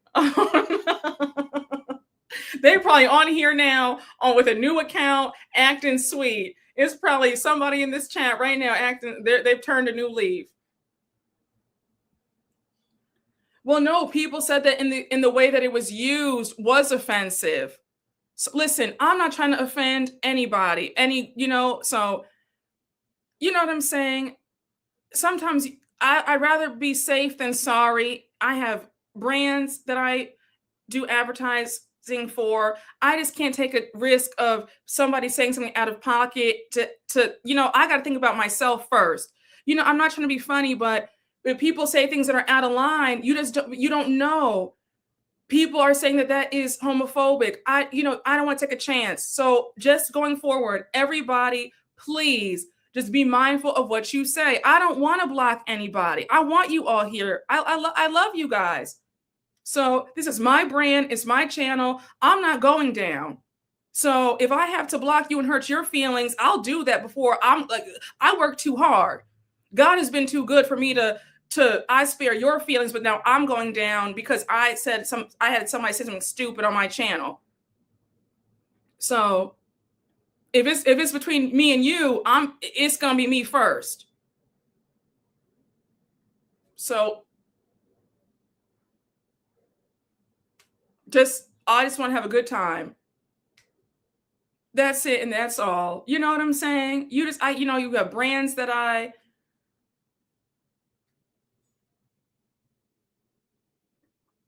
Yes, no, for real. No, honey, no, it's true. You won't. You have to be ruthless. You have to be. I'd rather block and you come back and say, Brooke, can you please unblock me versus me keeping you on and then you tank. You can't, honey, you can't tank the brand. I've worked too hard and nobody is taking me anywhere that I don't want to go. And that's my 2 cents. I think no, and a few people in the chat. I don't know if they're here now, but a few people have sent me emails apologizing, and they've said, I'm very sorry. I did not mean to say that. Please, can you please unblock me? I really enjoy your, and I've unblocked. I don't have a problem unblocking. I don't have a problem unblocking. But if it comes down to what's good for the brand, what's good for business, it's block first and then ask questions later. So that's all. That's all. Hey, Jim Jam, Sunny Love. Thank you for the super chat. I'm sorry, y'all. It's okay. Listen, apology accepted. All is forgiven. Send me the email and I will gladly unblock you. No, it's true. No, you say not guilty, honey.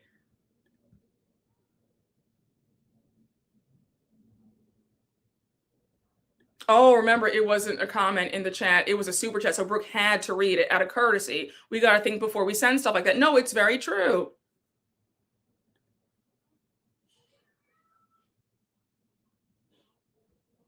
Guilty until proven innocent around here. No, it's true. The door is open, honey. I work too hard to not get blocked. I know that's right.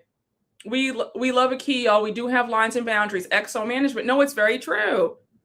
And then sometimes, please don't ever get confused. If you say something crazy or horrible, if you say something terrible in a super chat, I'm not going to read it. I will gladly say, listen, go, call your bank up, take it right back. I'm not, you will not force me to say something crazy out loud to have me out here looking crazy because you sent a few dollars.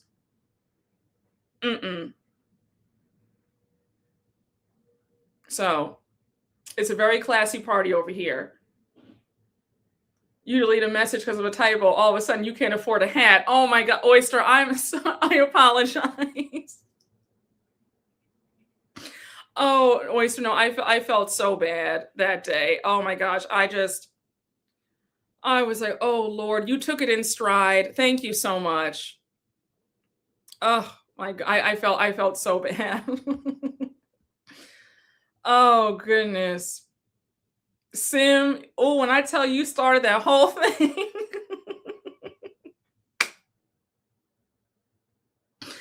Oh my goodness. You shouldn't feel bad. It was too funny. You were a very good sport because other people would have cursed. Other people would have been cursing. It would have been a whole fight with if I had done it to somebody else, they would have been fighting. They would have been so upset with me. Then I would have been arguing and but you were like, no, I didn't do anything. Like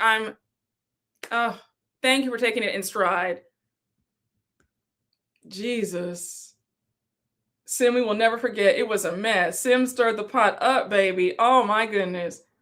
Oyster had to get his prayer oil. Sim is like, not me again. Am I excited after seeing the mid-season trailer? Yeah, the rest of Rhode Island, the season looks really good. Jessie said she's at work today, honey. Lavette never came back, honey. And nothing even happened though. We were having a good time. A few of us had hiccups with misunderstandings and bounce back, but the bounce back is the most important. Yes. I was definitely the drama for a bit last week and didn't even realize until Jameer asked me to clarify. We're worldwide here, honey. Oh my gosh. Yes, definitely binge it. It's so good. These lives be too long. Yeah, honey, she is not here for these long lives. She wants to be in and out. 45 minutes tops. She needs a stricter program. Child, we be tussling in here, don't we though? We be tussling. Just a mess. This life has been a roller coaster. It has. But you were the biggest surprise of all, friend. You were the talk of the town today. Same here. You said Lavette left her mark, honey. Oh my gosh. Oh no, no. I didn't see that. I did not see that. I didn't know that y'all were fighting in the ATL live. Livette needs a pre-recorded video. Don't turn us loose, Brooke. A lot of us have star moments on this channel lately. I know I have my moments, honey. Yes. I need a cigarette after this live. You said also Livette was never blocked because a few people thought I blocked her. She made a one-time appearance and vanished. Yes, she made an appearance one time, and then that was it. Never saw her again. Yes, honey, you had the chat shook. Boots. The replay crew is going to be in shock with the info on Queen Link. Yes, I know. Connie came back to tell me to get over it, honey. Connie came back a few months ago and told me get over it, and then I had to send her to the block party. Connie, if you're watching this, don't make a new account telling me to get over it again. Connie came back and told me to get over it. A mess. Livette said that was your one pass, Brooke. Livette said it's too much talking over here. She did. Oh my goodness. Oh my goodness. Oh, y'all are, yeah, honey, misspelled my name and then came back to tell me to get over it. We were only poking fun. We weren't, nobody was mad at Connie. We were all joking around being silly. And then she came back to tell me to get over it. And I'm like, we're just having fun. Like nobody's upset. So for you to tell me to get over it and move on okay, well now, you can't take a joke. Well, you're out of here. Whatever. What happened?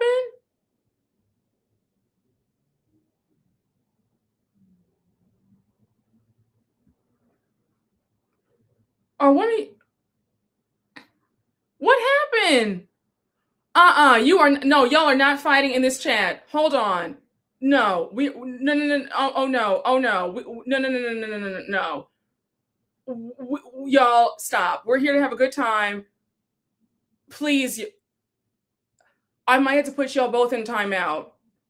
I might have to put the both of y'all in timeout. And I mean, I hate to do this because you guys, I love y'all. You guys better cut this out right now. Y'all got to cut this out right now. You guys are fighting in the chat. This is ridiculous. She made a reference earlier about me, and I'm here minding my business. Wait, is this in regards to the whole thing about somebody was mad about the ATL live about Pinky's Vegan Restaurant? Is that what this is? Is that what this is about? Please, y'all, just let's please. I enjoy y'all. Y'all been here for a long time as subscribers. Enough. We just don't do this. So it was about that. Okay. So hold on. No subbing each other in the chat either. Okay. No subbing in the chat. So going forward, this is regarding the comment that you made a few minutes ago. They're in the chat. Please, drama-free zone. You know what I'm saying? Just y'all, if you're mad at another subscriber in the chat, I don't know what to say. I just don't know what to say, y'all. Please. I really enjoy y'all. Please do not argue in the chat.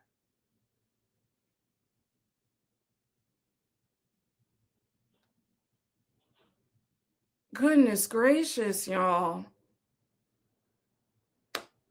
Oh. We came here for a good time, y'all. Oh, I shouldn't have highlighted the comment. Where is the belt?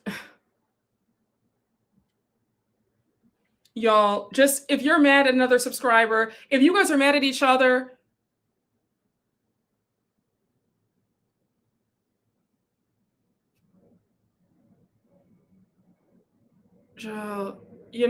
okay.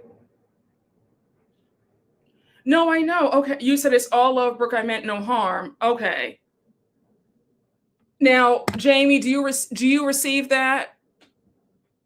Wait, where's Jamie? Do you receive that?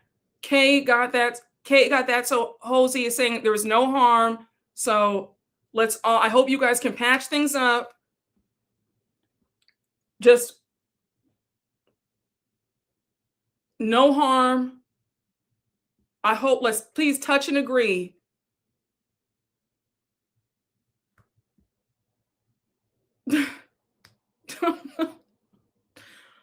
Good. Oh my goodness. I shouldn't even have put the message up. I had no idea something even happened. You said you got into it with somebody a few weeks ago. Jameer got us together. Oh wow. So you were tussling with somebody else. All right, y'all. Well, anyhow. Okay. All right. So everybody's good. God is good.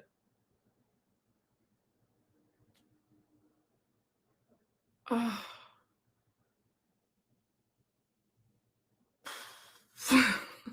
Just what's going on? Just in general, though, if you are mad at another subscriber, please don't, please, because